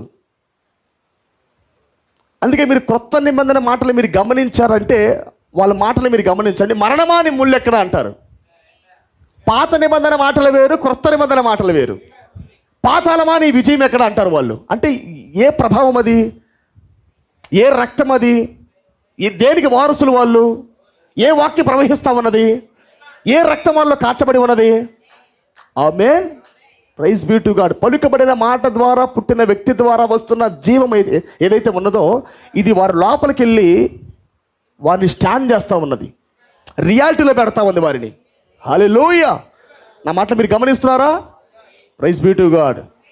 కాబట్టి ప్రియులారా, మనము దేవుడితో సమానమైన స్థానంలోకి వెళ్ళటానికి ఎన్నిక చేపట్టాం. ఇప్పుడు ఇన్ని కాలాలుగా దేవుడే తన స్థానాన్ని లాక్ చేశాడు, ఇప్పుడు అన్లాక్ చేశాడు. ఆమేన్, హల్లెలూయా, హల్లెలూయా, ప్రైజ్ బీ టు గాడ్. కాబట్టి గమనించండి, వాక్యం అయితే మారలేదు, విత్తనం ఒకటే, భూములు వేరు. ఓకేనా? ఇప్పుడు విత్తనమే నిజమైన భూమిలో పడినప్పటికీ అది 100 ఫలితాన్ని తేవాలా, అది ఫలాన్ని తేవాలా. ఏదో ప్రవక్తలో జరిగిన కార్యాలు మరలా జరగాల. ఆమేన్. దాని కొరకే ఉరుములు, విత్తనం పెరగటానికే మందు. ఇది ఉరుములు అంటే ఏంటి? అన్నోన్ లాంగ్వేజ్ మన ఎదుగుదల. ఏంటంట? అన్నోన్ లాంగ్వేజే మన ఎదుగుదల. అదే గాలి, అదే నీరు, అదే సూర్యరశ్మి, 3 లవణాలతో ఉండి పడతా ఉంది మన మీద. అది అర్థమైందా? 3 శక్తులు కలిసి ఒక పక్క చంపుతూ ఉంటే ఇటు పక్క 3 శక్తులు కలిసి మళ్ళీ ఏం చేస్తున్నాయి? బలపరుస్తూ ఉన్నాయి, విత్తనాన్ని మొలకెత్తింపజేస్తూ ఉన్నాయి అవి. అర్థమైందా నా మాట మీకు? హల్లెలూయా. కాబట్టి ఇది ఫలభరితమైన కాలం, 100 ఫలితం ఇచ్చే కాలం ఇది. Glory be to God. కాబట్టి మనం ఈరోజు కొన్ని విషయాలు చూద్దాం ప్రియులారా. ఆల్రెడీ ఆల్మోస్ట్ నేను ముందుకు వచ్చాను. నేను ప్రకటన గ్రంథం 12వ అధ్యాయంలో ఉన్న నేను స్త్రీ గురించి నేను మాట్లాడతాను. నేను ఆల్రెడీ మేము చాలాసార్లు చెప్పుకున్నాం ఈ లేఖన భాగం గురించి. ద రియాలిటీ ఇది మరీ దగ్గర ఆగిపోయిన లేఖన భాగం కాదు. ఇది మనము కొన్ని విషయాలు దీంట్లో చూద్దాం మనము. అప్పుడు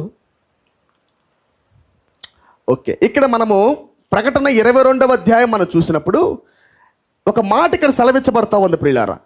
22:10 మనం చూసినప్పుడు, ఈ గ్రంథమందు ఉన్న ప్రవచన వాక్యములను ముద్ర వేయవలదు. ఇది వరకు దేవుడు ఏం చెప్పాడు ఈయనకి? ప్రతి ప్రవక్త కూడా చూసిన ప్రతి ప్రవచనానికి ఏం చేయాలా? ముద్ర వేయాలా. Seal the vision and the prophecy, seal the vision and the prophecy. వింటున్నారా? దర్శనానికి ప్రవచనానికి ముద్ర వేయము. ఇది ఇప్పుడు సంభవింపబోయే కార్యములు కాదు, కానీ అంత్య దినముల యందు సంభవిస్తాయి కనుక అది నీకు సంబంధించినవి కాదు. దానియేలు ఎహెస్కేలు, అలాగే దేవుడు చెప్పుకుంటూ వచ్చాడు, seal the vision and prophecy. కానీ ఇక్కడ ఏమన్నాడంటే యోహానుతో, ముద్ర వేయవలదు, ప్రవచనానికి ముద్ర వేయవలదు. ఆమేన్. ప్రాఫెసీకి ముద్ర వేయ, మాకు ముద్ర తీసి అన్నాడు దాన్ని. ఆమేన్. మనం ఎక్కడున్నాం ఇప్పుడు? మనం ఉంది unseal the vision and unseal the prophecy. Unseal the vision and prophecy. జాగ్రత్తగా వినాలి. దర్శనము తెరవబడింది, ప్రవచనము పగలగొట్టబడినది.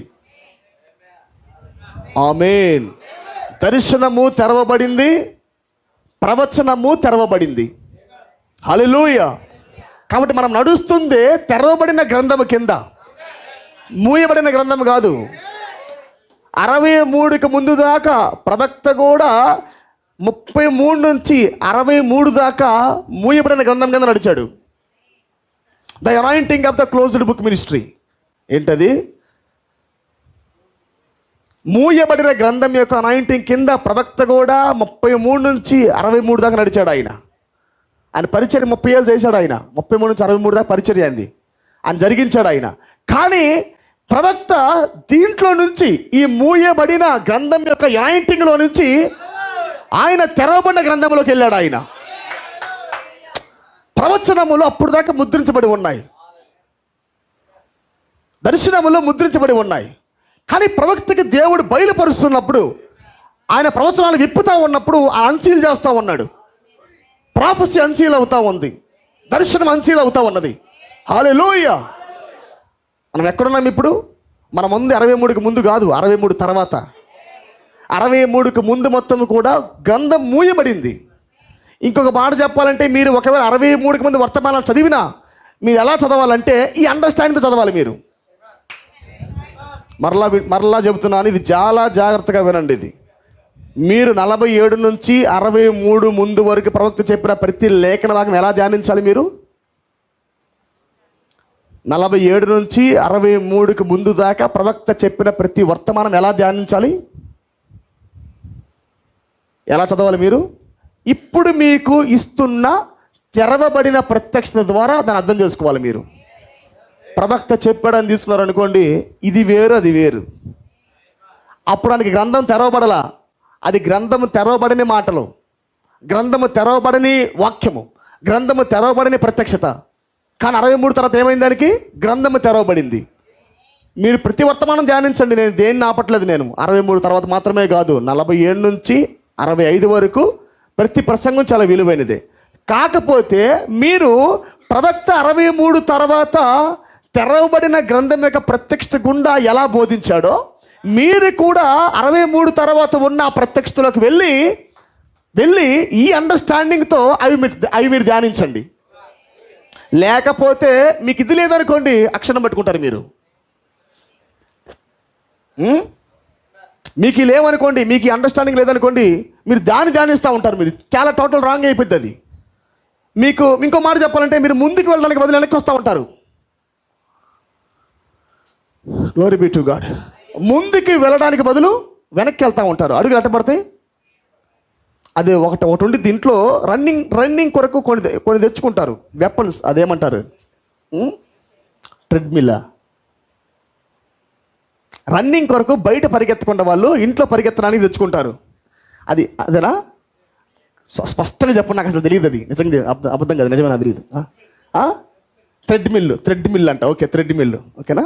ఈ థ్రెడ్మిల్ అనేది మీరు చూసినట్లయితే ఇక్కడ వాళ్ళు బటన్ పెట్టుకుంటారు, పరిగెడతా ఉంటారు, పరిగెడతా ఉంటారు. ఎక్కడ పరిగెడతారు? ఎంత పరిగెత్తినా?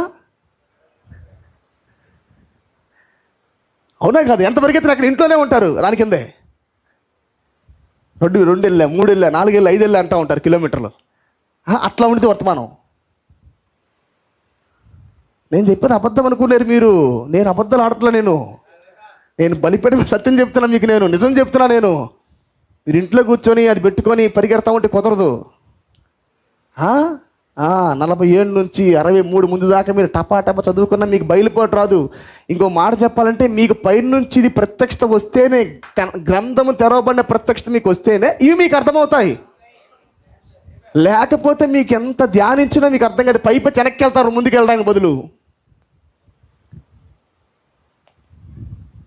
బైబిల్ చదివితే ఎందుకు వరకండి? ముందుకు వెళ్ళడానికి కదా. వెనక్కి వెళ్తాం. కొంతమందికి మరి అర్థమవుతుంది కానీ నాకు తెలియదు కానీ నిజం చెప్తున్నా నేను. నిజంగా వర్తమాన పుస్తకం చదివి వెనక్కి వెళ్తాం మనము, ధ్యానించి వెనక్కి వెళ్తాం. తెలుసా మీకు? బయలుపాటు కానీ మీకు రాలేదనుకో చదివి కూడా వెనక్కి వెళ్తారు. మరి ఇక్కడ కూడా ప్రవక్త ఇది అన్నాడే, అసలు అక్కడికి ఎందుకు వెళ్ళావు నీవు? నీకు ప్రకటిస్తున్న వాక్యం ఏంటి? నీకు బోధిస్తున్న వాక్యం ఏంటి? నీకు బయలుపరుస్తున్న వర్తమానం ఏంటి? ఈ దినము దీని వర్తమానం నీకు చెబుతా ఉంటే 56లో చెప్పాడు, 57లో చెప్పాడు, 45లో చెప్పాడు, చెప్తాడు. దీని గుండా ఆలోచి. ఈ ప్రత్యక్షత దానికి ముడి, అది కలిసిద్ది అది. అంతేగాని దీంతో సంబంధం లేకుండా దానికి ముడెత్తే ఉపయోగం ఉండదు అక్కడ. అర్థమైంది? అందుకే అక్షరము చంపునంటే ఏందనుకున్నారు మీరు? ఆత్మ జీవింపజేసిద్ది. ఈ గడిలో ఉండి దానికి ముడి, అది కరెక్ట్గా ఫిట్ అయితే సమ్మేళనం కలిగిద్ది అక్కడ. Praise be to God. కాబట్టి గ్రంథము ధ్యానించి వెనక్కి వెళ్ళొద్దు, గ్రంథం ధ్యానించి ముందుకు రండి. ఇంట్లో ఉండి పరిగెత్తొద్దు, వర్తమానంలో పరిగెత్తండి. 63కు బయటకు వస్తేనే నీకు పరిగెత్తేది అనేది ఉంది.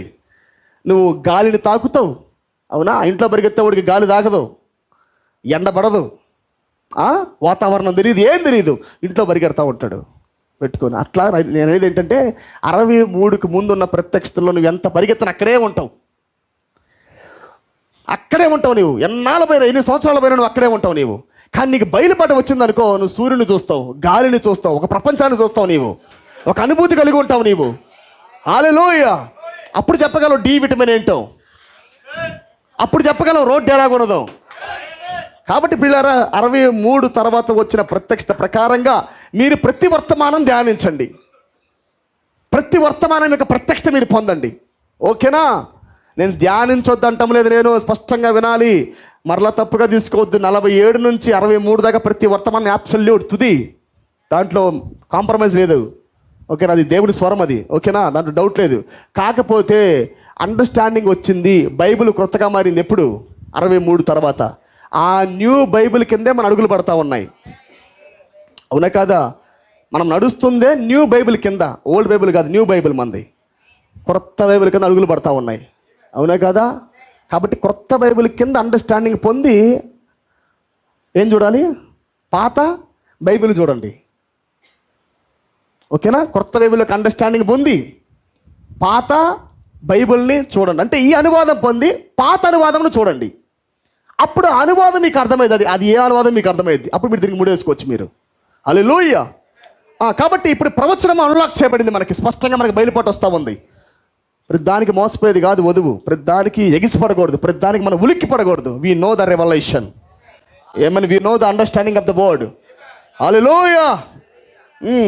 చూడండి, ఇప్పుడు ప్రకటన 12వ అధ్యాయము. మనం దీని గురించి స్పష్టంగా మనము క్యాలెండర్లో కూడా వేసాం. దీని గురించి మనము కొన్ని విషయాలు దీంట్లో గమనించి నేను ముగించడానికి ఇష్టపడతా ఉన్నాను. నేను అందరూ సంతోషమేనా? నేను యాక్టివ్గా ఉన్నట్టుగా ఉంది మీకన్నా. Glory be to God. Okay. అప్పుడు పరలోకమందు ఒక గొప్ప సూచన కనబడెను. అదేదనగా సూర్యుని ధరించుకున్న ఒక స్త్రీ, ఆమె పాదముల క్రింద చంద్రుడును, శిరస్సు మీద 12 నక్షత్రములు గల కిరీటమును ఉండెను. ఆమె గర్భిణి అయి ప్రసవ వేదన పడుచు ఆ నొప్పులకు కేకలు వేయుచుండెను. గమనించండి పిల్లారా, ఒక స్త్రీ పాదముల కింద చంద్రుని కలిగి ఉన్నది, ఆమె శిరస్సు మీద 12 నక్షత్రాలు ఉన్నాయి, ఆమె సూర్యుని ధరించుకొని ఉన్నది. ఏమైనా ప్రవక్త అంటాడు, 3 నిర్గమాలలో 3 ఎక్సోడసెస్లో ఈ స్త్రీ ఉన్నది, అవునా కాదా? 3 నిర్గమాలలో ఒక నిర్గమం మాత్రమే కాదు, ఫస్ట్ ఎక్సోడస్లో ఒక స్త్రీ ఉంది. ఆ స్త్రీ ఎవరంటే ఎకేబేతు. ఎవరామె? అమ్రాము మొరపెడతా ఉన్నాడు ఒక విమోచన కొరకు. ఎప్పుడు ప్రభువా మేము స్వదేశానికి వెళ్ళేదని. అమ్రాముకు తెలియదు ఎలా విమోచన జరిగిద్దో, కానీ he is waiting for the redemption. ఆమెన్. అబ్రహాంకి దేవుడు చెప్పలా ఒక మోషే వస్తాడని. ప్రాఫెసీ అన్లాక్ అవ్వలా, విజన్ అన్సీల్ అవ్వలా, బైబిల్ అంతా తెరవబడలా, విజన్ మొత్తం తెరవబడలా, ప్రవచనం మొత్తం తెరవబడలా. ఎంతవరకు చెప్పాలి అంతవరకు చెప్పాడు ఆయన. కేవలము అన్ని దేశంలో 400 సంవత్సరాల పాటు పితరులు ఉంటారని, మీ సంతానం ఉంటుందని దేవుడు చెప్పాడు అబ్రహాంతో. కానీ ఎవరు పుడతారో చెప్పలా, ఎవరు తీసుకొస్తారో చెప్పలా. It is all the prophecy. అది ఆయన మనసులో కలిగి ఉన్న ప్రవచనం అది. హల్లెలూయా. చూడండి, అప్పుడు దేవుడు అమ్రాము ప్రార్థన విన్నాడు. ఆయన విమోచన కొరకు అమ్రా మొరపెడతా ఉన్నప్పుడు, ఎక్కైపోతే మొరపెడతా ఉన్నప్పుడు దేవుడు ఆ ప్రార్థన విని ఆయన ఒక విమోచకుని పుట్టించాడు. ఆమె ఈ విమోచకుడు ఎవరంటే ఒక దేశంలో నుండి మరో దేశములకు తీసుకెళ్లే భౌతికమైన విమోచకుడు. రాబోతున్న నిజమైన విమోచకుడికి ఛాయే ఈ విమోచకుడు. ఓకేనా? ఇతను కూడా అగ్నిస్తంభం కింద పుట్టాడు, సూపర్ న్యాచురల్ సూచన కింద పుట్టాడు, చాలా సుందరుడిగా పుట్టాడు. ముందుగానే వాళ్ళకి బయలుపాటు ఉంది గనక, ఇతను నిజముగా విమోచకుడని విడిపించువాడని బయలుపాటు ఉంది గనక వాళ్ళు ప్రత్యక్షతను బట్టి, ఒక బైబిల్లో రాయబడింది కదా, వాళ్ళ ప్రత్యక్షతను బట్టి వాళ్ళు మోషేని వాళ్ళు ఏం చేశారు, ఒక జమ్ము పెట్టుని తయారు చేసి కీలు పూసి, కర్రకి మధ్యలో వాళ్ళు కీలు పూసి, హల్లెలూయా, వాక్యాన్ని అంటించి హిస్సోపుని పెట్టి, హల్లెలూయా, వాళ్ళు దాన్ని అక్కడ ఒక మన లాస్ట్ టైం నేను చెప్పాను, కేదర్వుడ్, స్కార్లెట్, హిస్సోపు, ఈ 3 ద్వారా ఆమె సంఘము ప్రత్యక్షత పొందుతూ ఉన్నది. కేదర్వుడ్ అంటే కలవరి సిలువని, హిస్సోప్ అంటే నీ విశ్వాసమని, ఆమె ఇంకోటి ఏంటి, హిస్సోపు, స్కార్లెట్ అంటే రక్తము. ఆమేన్, హల్లెలూయా. అంతేనా? రక్తం ఆపాదించబడింది ఎట్లాగా? హిస్సోపుతో. హిస్సోపు తీసుకొని రక్తాన్ని ద్వార బంధకాలకు ఆపాదించుకుంటాం మనము. ప్రత్యక్షతతో వాక్యాన్ని ఆపాదించుకోవాలి నీవు. నేను చెప్పింది అది 63 తర్వాత వచ్చిన రెవల్యూషన్తో వాక్యాన్ని నువ్వు ఆపాదించుకోవాలా, ఇది నాకు సంబంధించిందని. ఆమేన్. కాబట్టి పిల్లారా, వీళ్ళు బయలుపాటుతోనే మోషేకి ఒక మంచి మందసాన్ని కట్టారు. వీళ్ళు ప్రత్యక్షతను బట్టి మోషే మరణించడం ఎరిగిన వారే, మోషేని ఎవ్వరూ చంపరు, మోషే విమోచకుడే ఎరిగిన వారే. వాళ్ళు భద్రముగా తీసుకెళ్ళి మోషేని అక్కడ ఆ మందసంలో పెట్టారు. ఆమేన్. ఆ మందసంలో మోషేని పెట్టినప్పుడు ఆ మందసము అలాగా నైల్ నదిలో ప్రవహిస్తూ ఉన్నది. నైల్ నదిలో ప్రవహిస్తూ ఉన్నది. ఏ భూ జంతువు దాన్ని తాకలేదు. ప్రవక్త అన్నాడు, ఏ ముసలి కూడా దాన్ని తాకలేకపోతున్నది. ఆ టైంలో 2 సంవత్సరముల యొక్క బాలుళ్ళు, ఎటువంటి ఆజ్ఞ జారీ చేయబడింది ఐగుప్తు దేశంలో ఫరో కింద? కననై ఉన్న ఈ స్త్రీ కనగానే, అవునా కాదా? ఒకసారి చూడండి.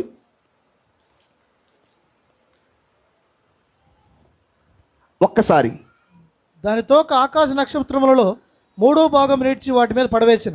కననయ్యున్న ఆ స్త్రీ కనగానే ఆమె శిశువును మృంగివేయవలెనని ఆ ఘట సర్పము స్త్రీ ఎదుట నిలిచి ఉండెను. మొదటి నిర్గమములో స్త్రీ ఎదుట ఈ ఘట సర్పం నిలబడింది, మృంగివేద్దామని. ఆమేన్. అందుకే కనిన తర్వాత 3 నెలల పాటు వాళ్ళు మోషేని దాచిపెట్టారు. ఒత్తిడి తీసుకొని రాబడింది అక్కడ. మీరు గమనిస్తున్నారా? రాబోతున్న రియాలిటీకి ముందే జరుగుతున్న ఎగ్జాక్ట్ ప్లాను. ఘట సర్పముగా ఉన్న ఫరో సైన్యం, ఫరో వెంటాడుతూ ఉన్నాడు. ఎవరిని? గమనించండి, ఛాయని తీసేద్దామని. వాడు ఛాయలోనే అంత శక్తివంతంగా ఉంటే రియాలిటీలో ఎలా ఉంటాడు? షాడో రిడీమర్నే చంపటానికి వాడంత బలవంతుడిగా దిగినట్లయితే, ఆమేన్, మరి reality, glory be to God, హల్లెలూయా. అందుకే దేవుడు మోషే పైన బాధ్యత వహించాడు.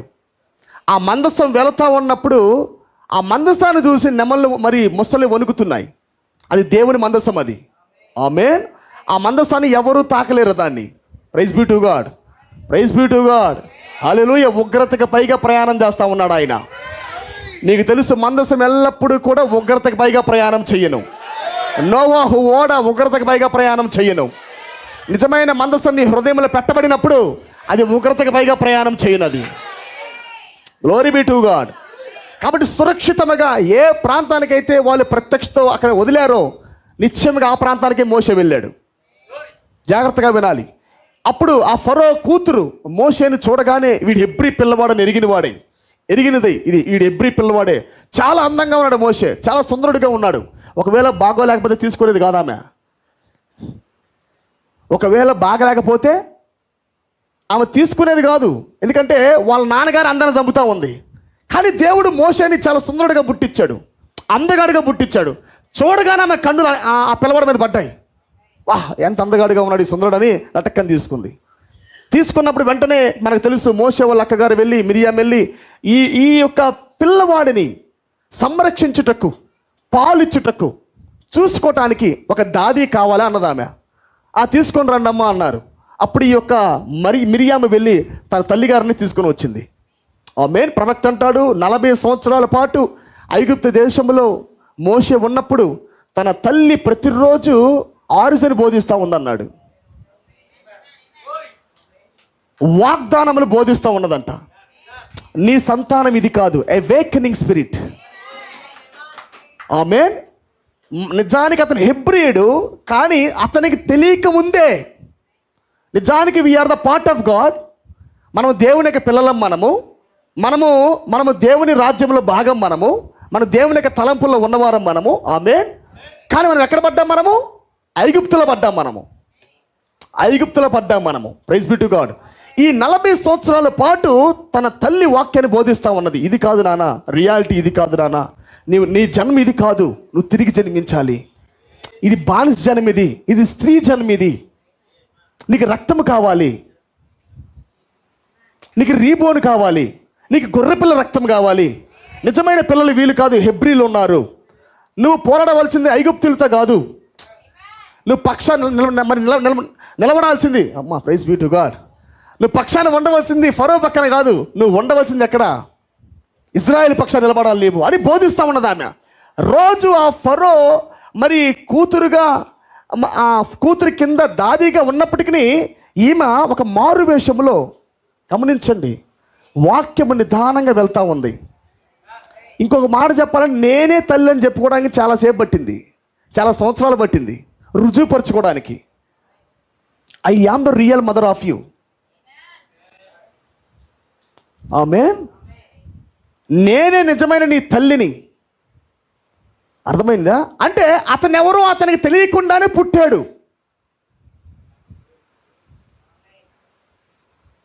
ఆమేన్. అతను ఎవరో అతనికి తెలియకుండానే పుట్టాడు. ఎవరో చెబుతుంటే జ్ఞాపకం వస్తూ ఉంది.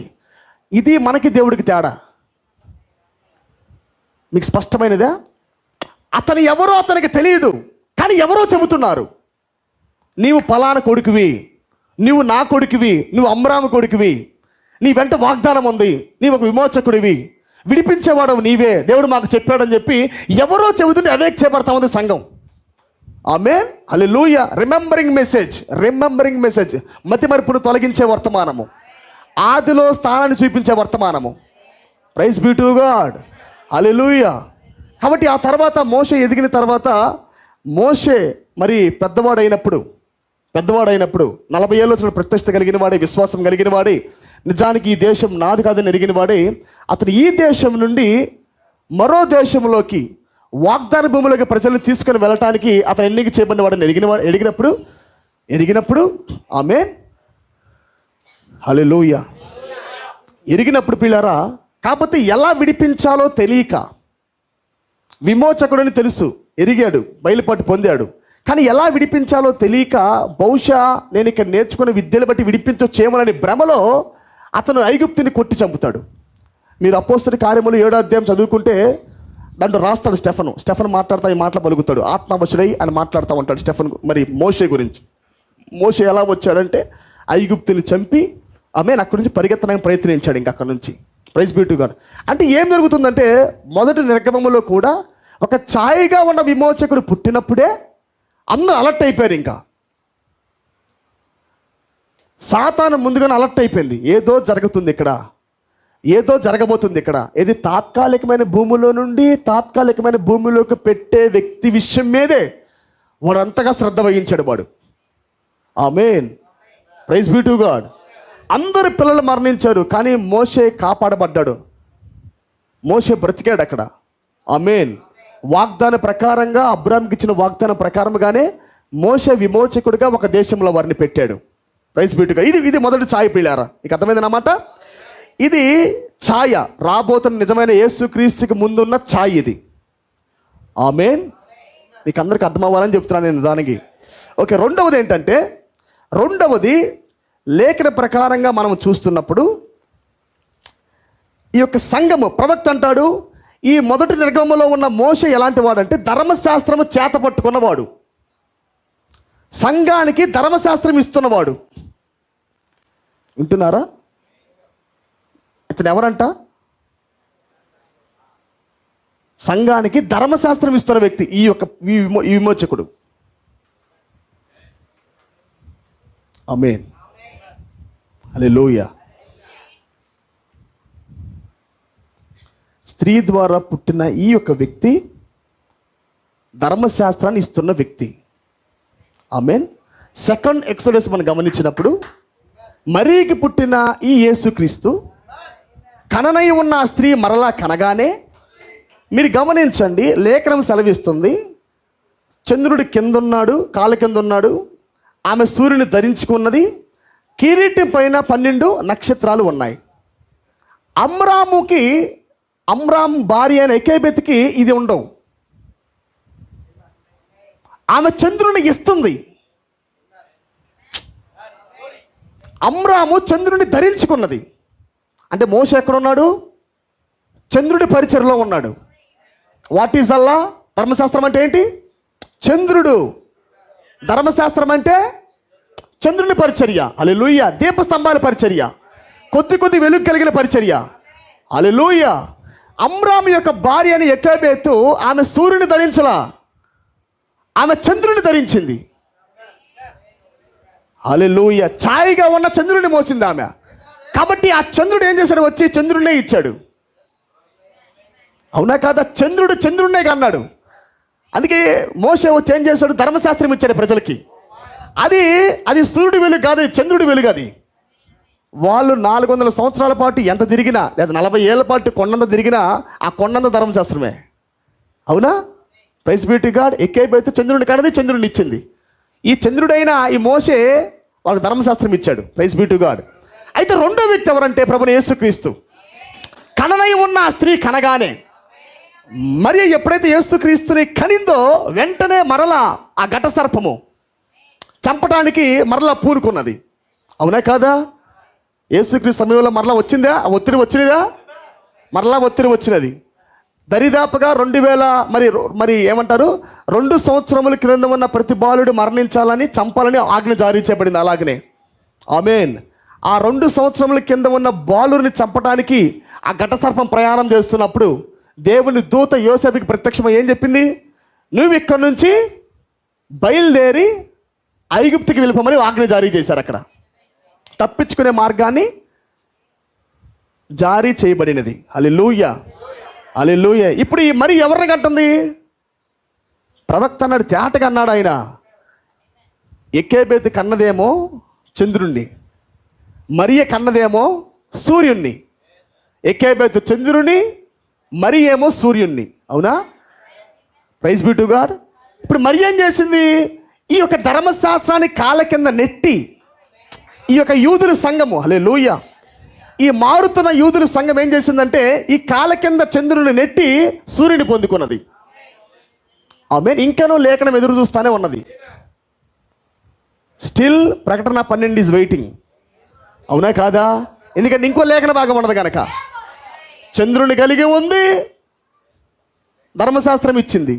మరియ సూర్యుని కలిగి ఉంది. ప్రవక్త అందుకే అంటాడు, ఎలాగైతే ఈ యొక్క ఎక్కేబెతు అహరోని కన్నదో అతను లేవీడు ఉన్నాడు, ప్రవక్త ఉన్నాడు.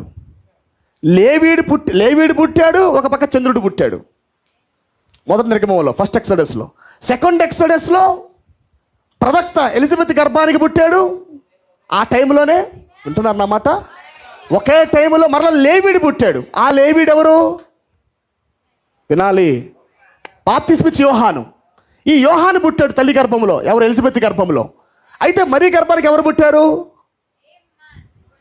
సూర్యుడు పుట్టాడు.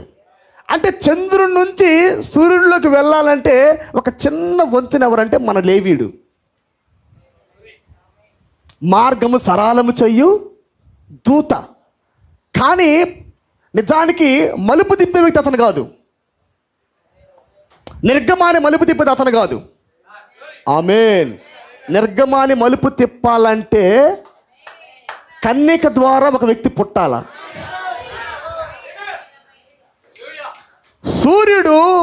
చంద్రుడు పుడతాడు కన్యకతో సంబంధం లేకుండా, కానీ సూర్యుడు పుట్టడు. ఆమేన్. సూర్యుడు పుట్టేది ఎట్లాగా?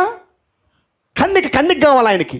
అంటే ప్రవచనం నెరవేర్చబడాలంటే గమనించండి, అది నెరవేర్చబడినట్టుగానే ఉంది, కానీ దానికి ఇంకా చాలా టైం ఉంది, చాలా చాలా స్వరూపం ఉంది. అది అర్థమైందా? రియాలిటీ రేపు అన్నాక జరగడానికి మునిపే దేవుడు ఛాయల్లో వాటిని వ్యక్తపరుస్తున్నాడు. అది వ్యక్తపరిచినప్పటికీ స్టిల్ విశ్రాంతి కొరకు ఎదురు చూస్తున్నారు. సూర్యుడు రాలేదే, ఆమేన్. కాటే పడుతుంది కానీ వాడి శిరస్సు మా పాదాల కింద లేదే. ఆ ఫస్ట్ ఎక్సోడస్ కిందే జాషువా వచ్చాడు. దేని చూస్తున్నాడు ఆయన? షాడో ఆఫ్ ద సన్, రాబోతున్న సూర్యుడి యొక్క ప్రభావం అది. విన్నారా? రెండవ నిర్గమం యొక్క ప్రభావం అది. ఇంకా పుట్ల పలుకుబడే మాటకైనా పుట్టక ముందే స్మాల్ మెస్సయ్య పైకి లేచాడు. స్మాల్ మెస్సయ్య ఏం చేశాడు? ఆయన శత్రుగవిని స్వాధీనపరుచుకుంటా ఉన్నాడు. Praise be to God. ఈ సూర్యుడు వచ్చినప్పుడు, యేసుక్రీస్తు వచ్చినప్పుడు మరలా రిపీట్ అయినది. ఈ ఎర్రని గుర్రం మరలా తీసుకొని రాబడి, కటసర్పం తీసుకొని రాబడి పిల్లల్ని చంపుతా ఉన్నప్పుడు యేసుక్రీస్తు తప్పించబడి ఐగుప్తు దేశానికి వెళ్ళిపోయి మరలా తీసుకొని రాబడ్డాడు. ప్రవచనం మరలా ఐగుప్తుకి వెళ్ళి మరలా వచ్చినది. యేసుక్రీస్తు మోషే వల్ల ఐగుప్తులో ఉన్నాడు. ఆయన ఉన్నాడా? యాకోబు ఐగుప్తులకు వెళ్ళాడు. ఆయన లేఖనం ప్రకారంగా మరలా తిరిగి తీసుకొని రాబడ్డాడు ఆయన. ఆమేన్. ఏం కలిగింది? ఈయన ద్వారా ధర్మశాస్త్రం నుంచి విడిపించే ప్రక్రియ జరిగింది. అవునా? శాపం నుంచి విడిపించే ప్రక్రియ జరిగినది. ఒక పరిచర్య మారింది అక్కడ. ఆమేన్. ఒక కొత్త పరిచర్య అక్కడ ప్రారంభించబడినది యేసుక్రీస్తు ద్వారా. పలుకబడిన మాట ద్వారా పుట్టిన ఈయన ద్వారా ఇప్పుడు సూర్యుడిలోకి సంఘాన్ని తీసుకెళ్తా ఉన్నాడు ఆయన. Praise be to God. హల్లెలూయా. గమనించండి పిల్లలు, అందుకే ప్రవక్త అంటాడు 7 సంఘకాలాలుగా జరిగిన ప్రక్రియ ఏమిటంటే, ప్రాసెస్ ఏమిటంటే అది ధర్మశాస్త్రం అన్నాడు ఆయన. అవునా కాదా? అది పరిశుద్ధ స్థలము అయినప్పటికీ అది ఏ పరిచర్య అంటే ఛాయలతో కూడిన తాత్కాలికమైన వెలుగున్న దీపస్తంభాల పరిచర్య అన్నాడు. అంటే సంఘం ఎవరిని మోసింది? మీరు జాగ్రత్తగా వినాలన్నమాట. ఆమేన్. సంఘం ఎవరిని మోస్తుంది? సూర్యుని పోగొట్టుకుందా? నిజానికి యేసుక్రీస్తు వచ్చినప్పుడు సంఘానికి సూర్యుడు వచ్చాడు, కానీ సంఘం సూర్యుని మరలా పోగొట్టుకుంది. సూర్యుని పోగొట్టుకుంది, మరలా ఆ నక్షత్రాలు పోగొట్టుకుంది. ఆమేన్. కేవలము ఆమె ధరించింది కేవలం చంద్రుని మాత్రమే. ఆ చంద్రుని ధరించి, అందుకే మీరు చూడండి సంఘకాలాలు ఎట్లా ఉంటాయండి. సంఘకాలాలు మొత్తం కూడా ఎలాగుంటాయి చెప్పండి మీరు నాకు. ఇదంతా చంద్రుడేనా? సూర్యుడా? మూనేనా? మొన్న ప్రాసెస్ ఒకటి మేము గమనిస్తున్నాము. 28 రోజులకి ఆ చంద్రుడు ఏమైపోతాడంట చెప్పాలి. 28 డేస్కి చంద్రుడు ఏమవుతాడు? అమావాస్య ఎప్పుడండి వచ్చేది? అమావాస్య ఎప్పుడు వస్తుంది? అమ్మ అసలు ఎవరికి తెలియదా? ఇంతమంది ఉన్నా కానీ అమావాస్య నెలలో ఏ రోజులో వస్తుంది చెప్పండి? అంటే ఉదాహరణకి మీరు చంద్రుడిని కొద్దిగా మీరు గమనించారంటే టైం ఉంది కదా, మనకి చాలా టైం ఉంది. మీరు చంద్రుడిని గమనించారంటే చంద్రుడు పూర్తిగా బ్లాక్అవుట్ అవ్వడానికి మునుపు, కనబడకుండా పోవడానికి మునుపు మొదటిగా చంద్రుడి లోపల ఇట్లా ఉన్న చంద్రుడు ఫస్ట్ ఇట్లా మారుతాడు.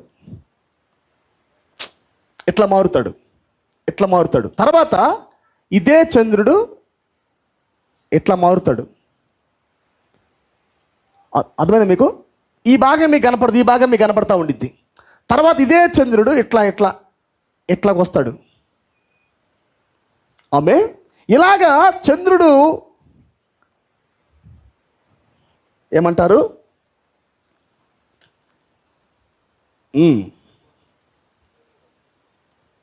కొద్ది కొద్దిగా ఫేడ్ అవుట్ అయిపోతూ క్షీణించిపోతూ చివరికి ఏమైపోతాడంటే ఇతను ఇక్కడికి వచ్చిన ఇది ఇక్కడికి అయిపోయి కొద్ది కనపడి నిలబడుపు అంటారు కదా, పట్టినేదో పూర్తిగా బ్లాక్అవుట్ అయిపోతాడు.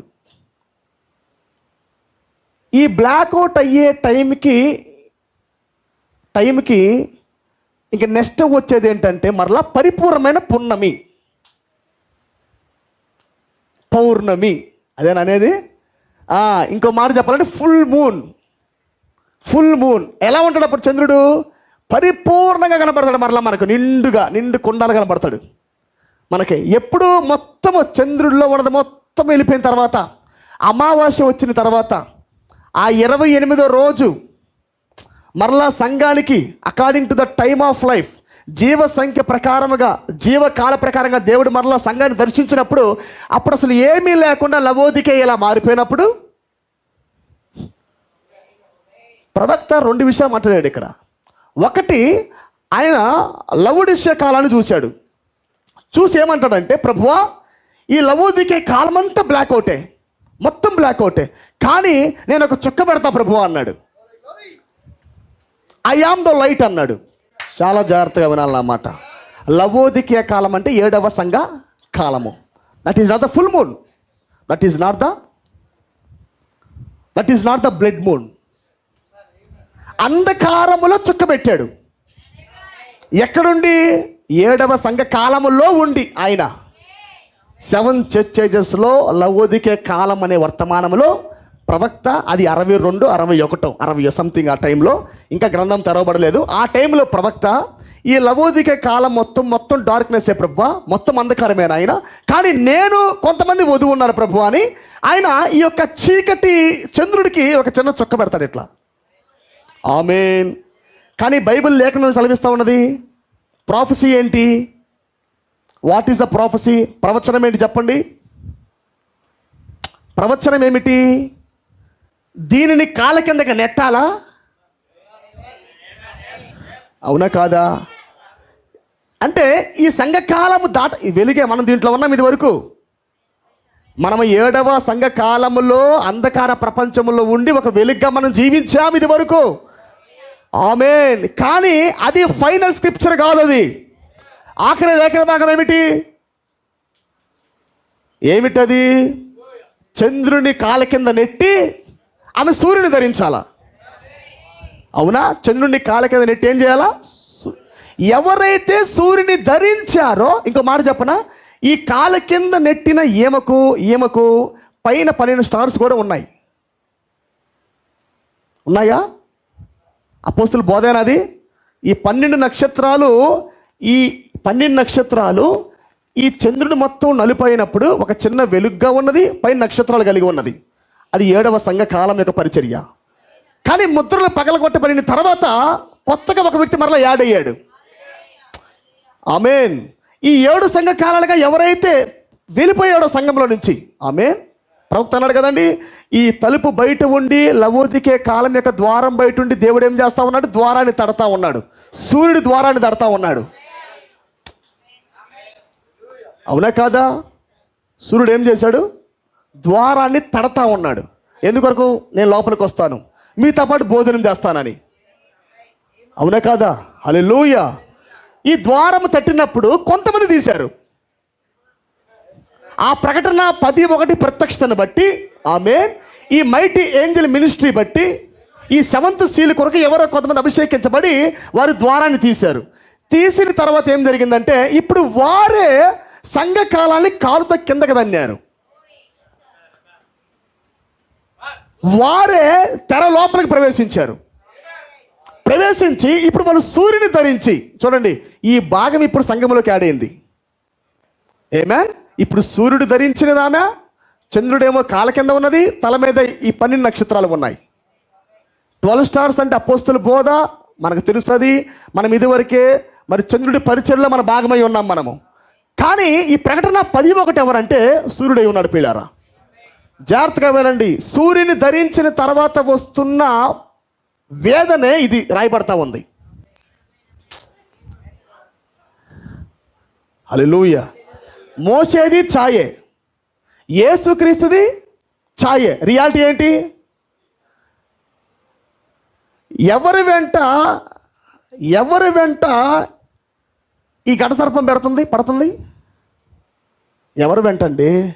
సూర్యుని, చంద్రుడి కాళ్ళ కింద ఉండి సూర్యుని ధరించుకొని ఆమె తల మీద కిరీటం మీద ఈ 12 స్టార్లు ఉన్న వీళ్ళ మీదే ఇప్పుడు ఘట సర్పము దాడికి దిగినది. మీకు అర్థమవుతా ఉన్నదా? మీకు అర్థమవుతుందా నా మాట? ఎవరికైతే ఈ సూర్యుడు లేరో అసలు వాళ్ళ వెంట దయ్యమే పడదు. అర్థమైందా? ఎందుకంటే వాళ్ళు యథార్థంగా జీవిస్తారు. అందుకే ప్రవక్త ఒక మాట అన్నాడు, లోతు ఎలాంటి వాడంటే 7వ సంఘకాలంలో ఉండి, అంధకార ప్రపంచంలో ఉండి, సొదొమ గొమొర్రా పట్టణంలో ఉండి యథార్థంగా జీవించాడంట, నీతిపరుడుగా జీవించాడంట, పాపాన్ని అంటకుండా జీవించాడంట. అంటే దేన్ని కలిగి ఉన్నాడు లోతు? చంద్రుని కలిగి ఉన్నాడు, నక్షత్రాలు కలిగి ఉన్నాడు.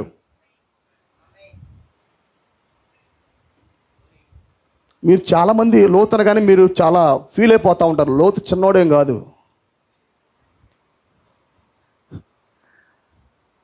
అసలు అతి బలహీనుల గురించి కూడా లోతు పేరు పెట్టకూడదు, తెలుసా మీకు? లోతు ఏమి అంత చిన్నపిల్లడు కాదు, అంత బలహీనుడు కాదు. అతను కొద్దిగా నీతిపరుడే. అతనికి ప్రత్యక్షత లేదు, ప్రకటన 10 కూడా తెలియదు, కానీ యథార్థంగా జీవించినోడే. మరి అంత బలహీనం మనం ఆపాదించకూడదు వాటిని. గమనించండి. అది కూడా మీరు లోతు పెట్టబాక లటకని పేర్లు ఇస్మాయిల్ పెట్టుకొని బాగుండేది, కానీ లోతు కొద్దిగా వచ్చినోడే. ఓకే, జాగ్రత్తగా వినండి. అంటే లోతు ఎలాంటి వాడంటే పిల్లారా, 7వ సంఘ కాలంలో ఉండి అబ్రాహాం బయటకు వచ్చాడు. అబ్రాహాం ఎలాంటి వాడు? అబ్రహాము 7వ సంఘ కాలంలో నుంచి బయటకు వచ్చాడు. ఎలోహిం యొక్క వర్తమానం బట్టి, ప్రకటన 10:1 బట్టి అబ్రహాము బయట ఉన్నాడు, లోతు లవోదికేలో ఉన్నాడు. అవునా కాదా? లవోదికేలో ఉన్నవాడు లోతు. ఈ లోతు అంధకారములో ఉన్న ఒక చిన్న వెలుగు, అంధకారములో ఉన్న ఒక చిన్న వెలుగు. I put a light upon the Laodicean church. ఎవరతను? లోతు అనమాట. లోతు అక్కడ ఉన్నాడు. కానీ మనం ఎవరంటే పిల్లారా, దాన్ని దాటి వచ్చిన ఫుల్ మూన్ మనము. లేఖనం సెలవిస్తా ఉంది పిల్లారా, 7 మహిమ అంతా కూడా ఇప్పుడు సూర్యుల్లో కుమ్మరించబడతా ఉన్నది. అవునా? 7 మహిమ అంతా ఇప్పుడు చంద్రుడిలో కుమ్మరించబడినది. ఇప్పుడు సూర్యుడు నలిపోయాను, చంద్రుడు రక్తవర్ణం అయ్యాను. ఎందుకు చెప్పండి? ఫుల్ మూన్ కాస్త ఏమైంది? బ్లడ్ మూన్ అయినది. అవునా కాదా? ఫుల్ మూన్ ప్రవక్త అంటాడు బాగా తెల్లగా మారినప్పటికీ ఈ బయటికి తీసుకొని రాబడిన లవోదికియా. అందుకే ప్రవక్త అంటాడు ఆ ఒక ప్యారబుల్ తీసుకొని, ఒక వ్యక్తి ఇంట్లో 7 దెయ్యములు ఉన్నట్లయితే, అపవిత్రాత్మలు 7 పడితే, అది వెళ్ళగొట్టిన తర్వాత లవోదికియా. మీకు ఆ స్త్రీ తెలుసు కదండి. ఎవరు ఆ స్త్రీ? మగ్దలేని మరియా. మగ్దలేని మరియలో ఏమున్నాయి? 7 దయ్యాలు ఉన్నాయి, 7 సంఘకాలాలు. చంద్రుడు, దేవుడు ఆ చంద్రుడిని వెళ్ళగొట్టాడు. ఆమేన్. దేవుడు ఆ నలుపుని వెళ్ళగొట్టాడు. లవోదికే నుంచి ఆ స్త్రీని బయటికి లాగాడు, ఆ సంఘాన్ని బయటికి లాగాడు. ఈ సంఘం బయటికి వచ్చినప్పటికీ పునరుద్ధరణైన క్రీస్తుని కలుసుకోకపోతే ఉపయోగం లేదు. అవునా కాదా? 7 దయ్యాలు పోయినాయి. ఒక వ్యక్తి ఇంట్లో 7 దయ్యాలు పోయినాయి. ఆ వ్యక్తి బాగా శుభ్రపరుచుకున్నాడు అంధకారం లేకుండా. కానీ సూర్యుడు రాలేదనుకోండి, మరలా వెళ్ళి,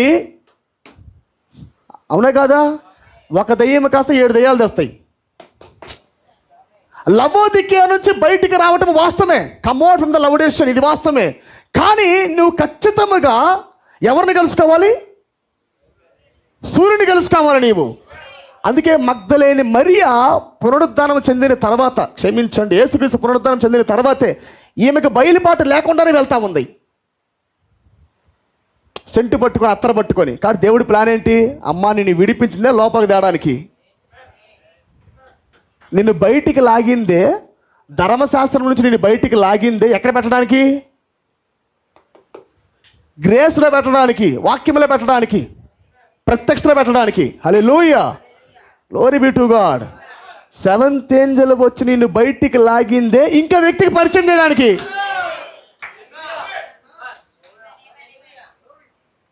ఎలియాజరు తెచ్చింది ఎందుకొరకండి? ఇస్సాకు చూపించడానికి. అవునా కాదమ్మా? 7th ఏంజెల్ వచ్చిందే మరో వ్యక్తికి, ఇదిగో తీసుకొని భార్య అని చెప్పడానికి. ఆమేన్. ఇప్పుడు చాలామంది అసలు సూర్యుడినే వద్దని లవోదిక నుంచి బయటికి వచ్చి, యథార్థంగా ఉన్నాం, మేము పాపులం కాదు, నిర్దోషులం, మేము దోషులం కాదు, మేము అపరాధులు కాదు, యథార్థపరులు అనుకుంటున్నారు. నిజానికి విషయం ఏంటంటే లవోదికాన్ని వదిలిపెట్టిందే సూర్యుని కలుసుకోవడానికి. మీకు తెలుసా ఇది ఇప్పటికే ఒత్తిడి ప్రారంభించబడిందని? మీకే మీ వెంట పడుతున్న ఆ శక్తి లవోదికలో ఉన్న వారికి లేదు. ఆమె ఎలాగైతే ఎస్కేపింగ్ దేవుడు ఎన్నుకున్నాడో, ఆ ఘట సర్పం వెంటాడుతూ ఉంది, ఆ టైంలో దేవుడు ఏం చేశాడు? ఎస్కేపింగ్. మీకు లేఖనం అర్థమవుతా ఉన్నదా నేను చెబుతున్నది? ఎప్పుడైతే 3 శక్తులు ఏకమయ్యి ఘట సర్పంగా మాడి సంఘం మీదకి వస్తూ ఉంటుందో అప్పుడే దేవుడు ఎస్కేపింగ్ పెట్టాడు. సూర్యుని ధరించకుండా నీకు ఎస్కేపింగ్ తెలియదు. ఆమేన్. ఈ సూర్యుడి యొక్క అనాయింటింగ్ లేకుండా నీవు ఎత్తబడే శక్తి పొందలేవు నీవు. ఇది ఒక లేఖన భాగం, మీరు గమనించండి. ఇది స్త్రీతో దేవుడు పోలుస్తున్న లేఖన భాగము. ఇంకో లేఖన భాగం ఏమన్నదంటే, ఆయన భూమితో పోలిస్తే ఏమంటాడంటే పట్టణంతో పోలుస్తాడు ఆయన. ఇది స్త్రీతో పోలుస్తున్న లేఖన భాగము. సూర్యుడు, చంద్రుడు, నక్షత్రాలు, ఇది స్త్రీకి సంఘానికి పోల్చబడుతున్న ఒక కోణం. ఇది ఇంకో కోణం ఏమంటాడంటే, సూర్యుడు చంద్రుడు వెలుగు కాదు కానీ గొర్రెపిల్లే ఆ పట్టణానికి వెలుగు అంటాడు. నా మాట మీకు అర్థమవుతా ఉన్నదా? సూర్య, చంద్రులు, నక్షత్రాలు అర్థం చేసుకోవాలి మీరు లేఖనమును. ఎందుకంటే బైబిల్ అనేక కోణాలుగా అది ప్రయాణం చేస్తూ ఉండేది. ఇట్లా మీకు అర్థమవ్వాలి కాకపోతే అది బైబిల్ అనేక కోణాలుగా ప్రయాణం చేస్తూ ఉండిద్ది. ఇప్పుడు ఇక్కడ ఏం పోల్చారు? సూర్యుడు, చంద్రుడు, నక్షత్రాలు. నక్షత్రాలు అంటే ఎవరు? ఇప్పుడు ప్రకారముగా వర్తమానికులు. అవునా కాదండి? 7 వర్తమానికులే నక్షత్రాలు. చంద్రుడు ఎవరు? సంగమై ఉన్నది. అవునా? నక్షత్రాలు పొందుకుంది, ఇటు సంగము చంద్రుడిని కొద్దిగా ధర్మశాస్త్రాన్ని ఈ తాత్కాలిక వెలుగు కొద్దిగా పక్కన పెట్టింది. ఈ వెలుగు దాటి ఇప్పుడు ఎక్కడికి వెళ్ళింది ఆమె? సూర్యుడి దగ్గరికి వెళ్ళింది. ఇది ఒక కోణం. దేవుడు పట్టణంతో పోలుస్తూ ఏమంటాడంటే, ఇంకా సూర్య చంద్రులు ఉండరు కానీ గొర్రెపిల్ల ఆ పట్టణమునకు. ఇంతకీ గొర్రెపిల్ల ఎవరు? సూర్యుడు ఎవరు?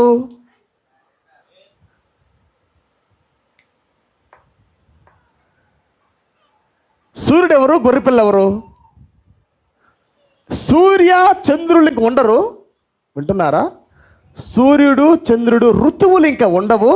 గొర్రెపిల్ల నిత్యము వెలుగు. అంటే ఇంకా నలుపు తెలుపు,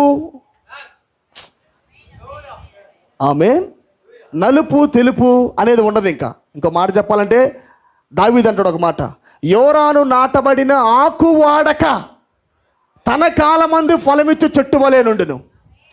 ఆకు వాడకుండా జీవింపజేసేదే గొర్రెపిల్ల. ఒక వ్యక్తి జీవితంలో గొర్రెపిల్ల నివసిస్తూ వెలుగుగా ఉండి ఋతువులు లేకుండా చేస్తూ ఉంది అది నిన్ను. అవునా? ఈ గొర్రెపిల్ల వెలుగు ఏం చేస్తుంది? వర్షాకాలము, ఎండాకాలము, చలికాలము లేవు నీకు. నా మాట ఆత్మీయంగా మాట్లాడుతున్నాను నేను, స్పిరిచువల్గా. ఒక నిజమైన దేవుని కుమారుడికి ఏమి లేవు? ఋతువులు లేవు. ఆమేన్. నిత్యము పచ్చగానే ఉండుట. నువ్వే సందర్భంలో ఉన్నా నువ్వు అట్లే ఉండాలా. అది నీ ప్రభావం కాదు, అది గొర్రెపిల్ల ప్రభావం. అది గ్రంథము తెరవబడిన తర్వాత గొర్రెపిల్ల నీలో నివసిస్తుంది గనక, ఆ వెలుగే నీలో పరిపాలన చేస్తుంది గనక, ప్రైజ్ బీ టు గాడ్. ఎందుకనగా చంద్రుడు ఉదయించాడు అనుకో, మళ్ళీ అస్తమిస్తాడు. సూర్యుడు ఉదయించాడండి, సాయంకాలం మరలా అస్తమిస్తాడు. అవునా కాదా? చంద్రుడు సాయంకాలం వస్తాడు, మరలా ఉదయకాలం కల్లా. అంటే ఇది ఏం చూపిస్తా ఉంది? పగలు బలవంతులుగా ఉన్నాము కానీ రాత్రి, విన్నారా? పగలు సూర్యుడితో బలవంతులుగా ఉన్నాము కానీ రాత్రి ఎలాగున్నాము? చీకటి. ఆ చంద్రుడి వెలుగు పరిపూర్ణంగా మనల్ని బలవంతులుగా చేయట్లా. కాబట్టి పిల్లారా, దేవుడు ఈ యొక్క సూర్యుడైన గొర్రెపిల్లే, ఆమేన్, ఇంకా ఋతువు మార్చకుండా బలవంతులకు దేవుడుగా గొర్రెపిల్ల నీలో వెలుగుగా ఉండి నిన్ను పరిపాలిస్తూ ఉన్నాడు ఆయన. ఈ పట్టణానికి వెలుగు గొర్రెపిల్లే. 12 గుమ్మాలు ఉన్నాయి. ఈ 12 నక్షత్రాలే 12 గుమ్మాలు. ఆమేన్. 4 జీవనదులు పారుతా ఉన్నాయి లోపల నుంచి. హల్లెలూయా. ఆ వెలుగే లోపల నుండి గొర్రెపిల్ల వెలుగే నీలో మరి ప్రవహిస్తూ ఉన్నది, ప్రకాశిస్తూ ఉన్నది. అందుకే ప్రవక్త అంటాడు, ఆ వెలుగుని ప్రసరింప చేయగలిగిన మన మధ్యలో ఉన్నాడని చెప్పాడు. అవునా? వెలుగుని ప్రసరింప చేయగలిగిన వాడు మన మధ్యలో ఉన్నాడు. బలవంతుడు దేవుడు మన మధ్యలో ప్రత్యక్షమాయను. ఇంకొక మాట చెప్పాలంటే, ఈ ఋతువు మారకుండా చేసేది ఏంటంటే కాలము బయట ఉన్న ప్రభావం.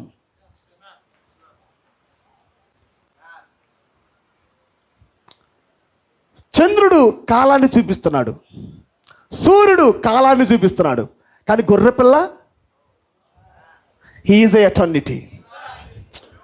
ఆ గొర్రెపిల్ల వెలుగుగా ఉండుటంటే నిత్యత్వమే నీలోకి వచ్చుట.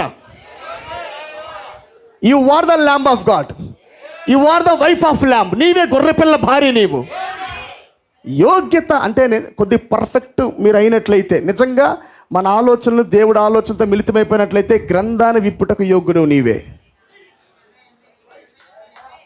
You are the worthy to open the book. ప్రవక్తల గ్రంథాన్ని విప్పలేరు, సంస్కృతుల గ్రంథాన్ని విప్పలేరు, కానీ గొర్రెపిల్ల గ్రంథాన్ని విప్పగలదు. ఇప్పుడు గొర్రెపిల్లే తన భార్యలోకి వచ్చి గ్రంథాన్ని విప్పుతా ఉన్నాడు. ఇప్పుడు ఆఖరి అనువాదం చెప్పేది ఎవరు? గొర్రెపిల్ల భార్య. గ్రంథాన్ని విప్పుటకు అర్హురాలే తన భార్య. గ్లోరీ బ్యూటీగా నిత్యత్వాన్ని కలిగి ఉంది గనక సూర్యుని దాటింది, చంద్రుని దాటింది, అంటే కాలాన్ని దాటింది. ఇది ఈ లేఖనం వేరు, ఈ లేఖనం వేరు. అండర్స్టాండ్ దట్, అర్థం చేసుకుని దాన్ని. దీనికి ఋతువులు లేవు, ఇంకా సంఘానికి ఋతువులు లేవు. ఇంకా ఉదయము రాత్రి లేదు, అస్తమయము ఉదయం అంటూ లేదు. ఆమేన్. నిత్యము వెలిగే. వినాలి మీరు, నువ్వు ఆ ప్రపంచంలో జీవిస్తున్నావు కనుక నీకు నిత్యము వెలిగే. నీకు పడుతున్న సూర్యరశ్మే కాసేపు చిన్న బాలుడుగా, కాసేపు బలవంతుడిగా, కాసేపు మరలా ఆ సూర్యుడు కాదు. ఉదయించి నిదానంగా బలవంతుడిగా మారి మనం 4-5 గంటలు బాగా ఉద్యమంగా ఉండి సాయంకాలం కల్లా మన నీరసిల్లి ఈ సూర్యుడు కాదు. లేదా మేఘాలు అడ్డం వచ్చి చంద్రుడు కనబడకుండా కనుమరుగేది కాదు. కొద్దిగా చంద్రుడు తరిగినట్టుగా తరిగేది కాదు. ఇది ఎలాంటి వారంటే ఈ గొర్రెపిల్ల అలాంటిదంటే నిత్యము బలవంతుడే. నిత్యము నీ లోపల షాలోమ్ అంటాడు ఆయన. ప్రతి సందర్భంలో షాలోమ్, ప్రతి సందర్భాలు గుండా నీకు షాలోమ్ అంటాడు ఆయన. హల్లెలూయా. గొర్రెపిల్ల వెలిగే ఈ పట్టణానికి ఇవ్వబడి ఉన్నది. నా మాటలు మీకు అర్థమైనవా? కాబట్టి ఆఖరి స్త్రీ ఎవరంటే ఏమే, మనం ఇప్పుడు మన వెంటే ఘట సర్పం పరిగెడతా ఉన్నది. ఆల్రెడీ ప్లాట్ఫామ్ పడతా ఉన్నది. నిదానంగా ఆర్థిక పతనం ప్రారంభించబడింది. ఎవరి కొరకు అనుకుంటారు? ఎవరి కొరకు చెప్పండి? అది మన కొరకే. అది దేశాల గొడవ కాదు. అది దేశాల మధ్య గొడవ కాదు. చాలామంది అనుకుంటున్నారు మూడో ప్రపంచంతో అప్పుడే రాదు. నిజమే, రాదు. కానీ ఈ ఒత్తిడి వస్తుందే మన కొరకు. ఆర్థిక పతనం ఎందుకు కొరకు వస్తుంది? ఆర్థిక పతనం అయిపోయినప్పుడే అందరు కరువులో ఉంటారు. ఆ టైంలో వచ్చింది చిప్పు. అప్పుడు వస్తే పరిపాలన, అప్పుడు వస్తుంది అధికారము. అందరి దేశాల్లో సమృద్ధి ఉంటే వాడు రాడు కదా. ఎవరు వాడు? అయ్యగారు. ఆయన రాడు ఆయన. కాబట్టి ఆ మెయిన్ పోప్ రావాలంటే మొదటిగా ప్రెసిడెంట్లు ఏమవ్వాలి? భిక్షాటనం చేయాలి. ఆల్రెడీ మన భారతదేశం ఎప్పుడో కుదేలైపోయి ఉన్నది, అప్పుల పాలైపోయి ఉన్నది. ఒక నెల రోజులు కానీ ఆయిల్ ఆగిపోతే, నేను నిన్న చూశాను 1500 అంట గ్యాస్ 1500 అంట. హైదరాబాద్లో ఆల్మోస్ట్ గ్యాసు క్లోజ్ అంట. ఏం జరుగుతూ ఉన్నది? ఇప్పుడు గ్యాస్, రేపన్నాక ఫుడ్, రైసు, 4 రోజులకి గోధుమ పిండి. అర్థమైంది నా మాట మీకు? అంటే ఒత్తిడి వస్తూ ఉన్నది. ఘట సర్పం ఒత్తిడిని తెస్తూ ఉన్నది. ఆర్థిక పరమైన విధానములో ఆల్రెడీ ఒత్తిడి వస్తూ ఉన్నది. ఇది దేశం దాకా వచ్చిద్ది, నిదానంగా సంఘాల్లోకి వెళ్ళిద్ది. ఇది ఉంటేనే మీకు ఫుడ్ అంటారు వాళ్ళు. ఎందుకంటే గవర్నమెంట్ మీకు ఇప్పుడు ఆహారం ఇవ్వాలి. అవునా కదా? గవర్నమెంట్ మనకు ఆహారం పంచాలి రేపు అన్నాక. కాబట్టి మనకి విడిగా మనకి ఆహారం ఉండదు. మన కార్డు తీసుకోం కనుక. Praise be to God. ప్రతిదానికి కార్డు కావాలి. హల్లెలూయా. కాబట్టి పిల్లారా, నేను నమ్ముతున్నాను, ఆల్రెడీ మనము చంద్రుడిని దాటాము, నక్షత్రాలు ధరించాము, మనము సూర్యుని పొందుకున్నాం. మనము నెక్స్ట్ ఉన్న పరిచయం ఏమిటంటే ఘట సర్పం మన మీదకి రాబోతా ఉన్నది. దానికి ప్లాట్ఫామ్ పడతా ఉంది. కాబట్టి మేలుకోండి, అశ్రద్ధగా ఉండదు ఎవరు కూడా. వాక్యం నీ హృదయంలో పడినప్పుడు అది 100 ఫలితాన్ని తేవాలి. అది 30 60 కాదు, 30% కాదు, 60% కాదు, 100% ఎదగాలి మన లోపల విత్తనము. ఖచ్చితంగా విత్తనము ఫలాన్ని తేవాలి. నా మాట వింటున్నారా? కాబట్టి ఎవరు కూడా అశ్రద్ధగా ఉండొద్దు, వాక్యాన్ని కేర్లెస్గా తీసుకోవద్దు. ఏదో వెళ్తున్నామంటే వెళ్తున్నాము, వస్తున్నామంటే వస్తున్నాము కాదు. ఇది మన గడియ. ఇప్పుడు దాకా భక్తి చేసిందే గెలవటానికి, ఇప్పుడు దాకా యుద్ధంలో ఉన్నదే బ్యాటిల్ కొట్టడానికి. కాబట్టి మనము ఆ లైన్ క్రాస్ చేద్దాము. ఆమేన్. ఎత్తబడదాము, ఎత్తబడే విశ్వాసం పొందుదాము. మనము అర్థమవుతుందా? అన్నీ ఏకమవుతా ఉన్నాయి. ఒక పక్క ప్రపంచాలు ఏకమవుతున్నాయి, రాజ్యాలు ఏకమవుతున్నాయి. మన యుద్ధములు, యుద్ధ సమాచారాలు వింటూ ఉన్నాం మనము. ఆమేన్. అన్నీ వ్యతిరేకంగా ఉన్నాయి. నిదానంగా ఇవి సంఘాల మీదకి వస్తాయి. కాబట్టి చాలా జాగ్రత్తగా ఉండండి, అలర్ట్గా ఉండండి, మెలకుగా ఉండండి. ఈ టైంలో ఇతర ఆలోచనలు పెట్టుకోవద్దు. మీరు రెడీ అవ్వండి. మొదటిగా వస్త్రం తగినట్టుగా సిద్ధపరచుకోండి, కట్టింగ్లు చేసుకోండి, మెజర్ చేసుకోండి. ఏ తక్కువ ఉంటే దాన్ని కట్ చేసుకోండి. ఆమె తక్కువ ఉంటే పెంచుకోండి, ఎక్కువ ఉంటే తగ్గించుకోండి. మొత్తం మనం ఫిట్ అయిపోవాలి మనము. హల్లెలూయా. ఆ ఎత్తబడే విశ్వాసం పొందడానికి సిద్ధమవ్వాలి ప్రియులారా. హల్లెలూయా. దేవుడి కొద్ది మాట మన వినికిడిలో దీవించునుగాక.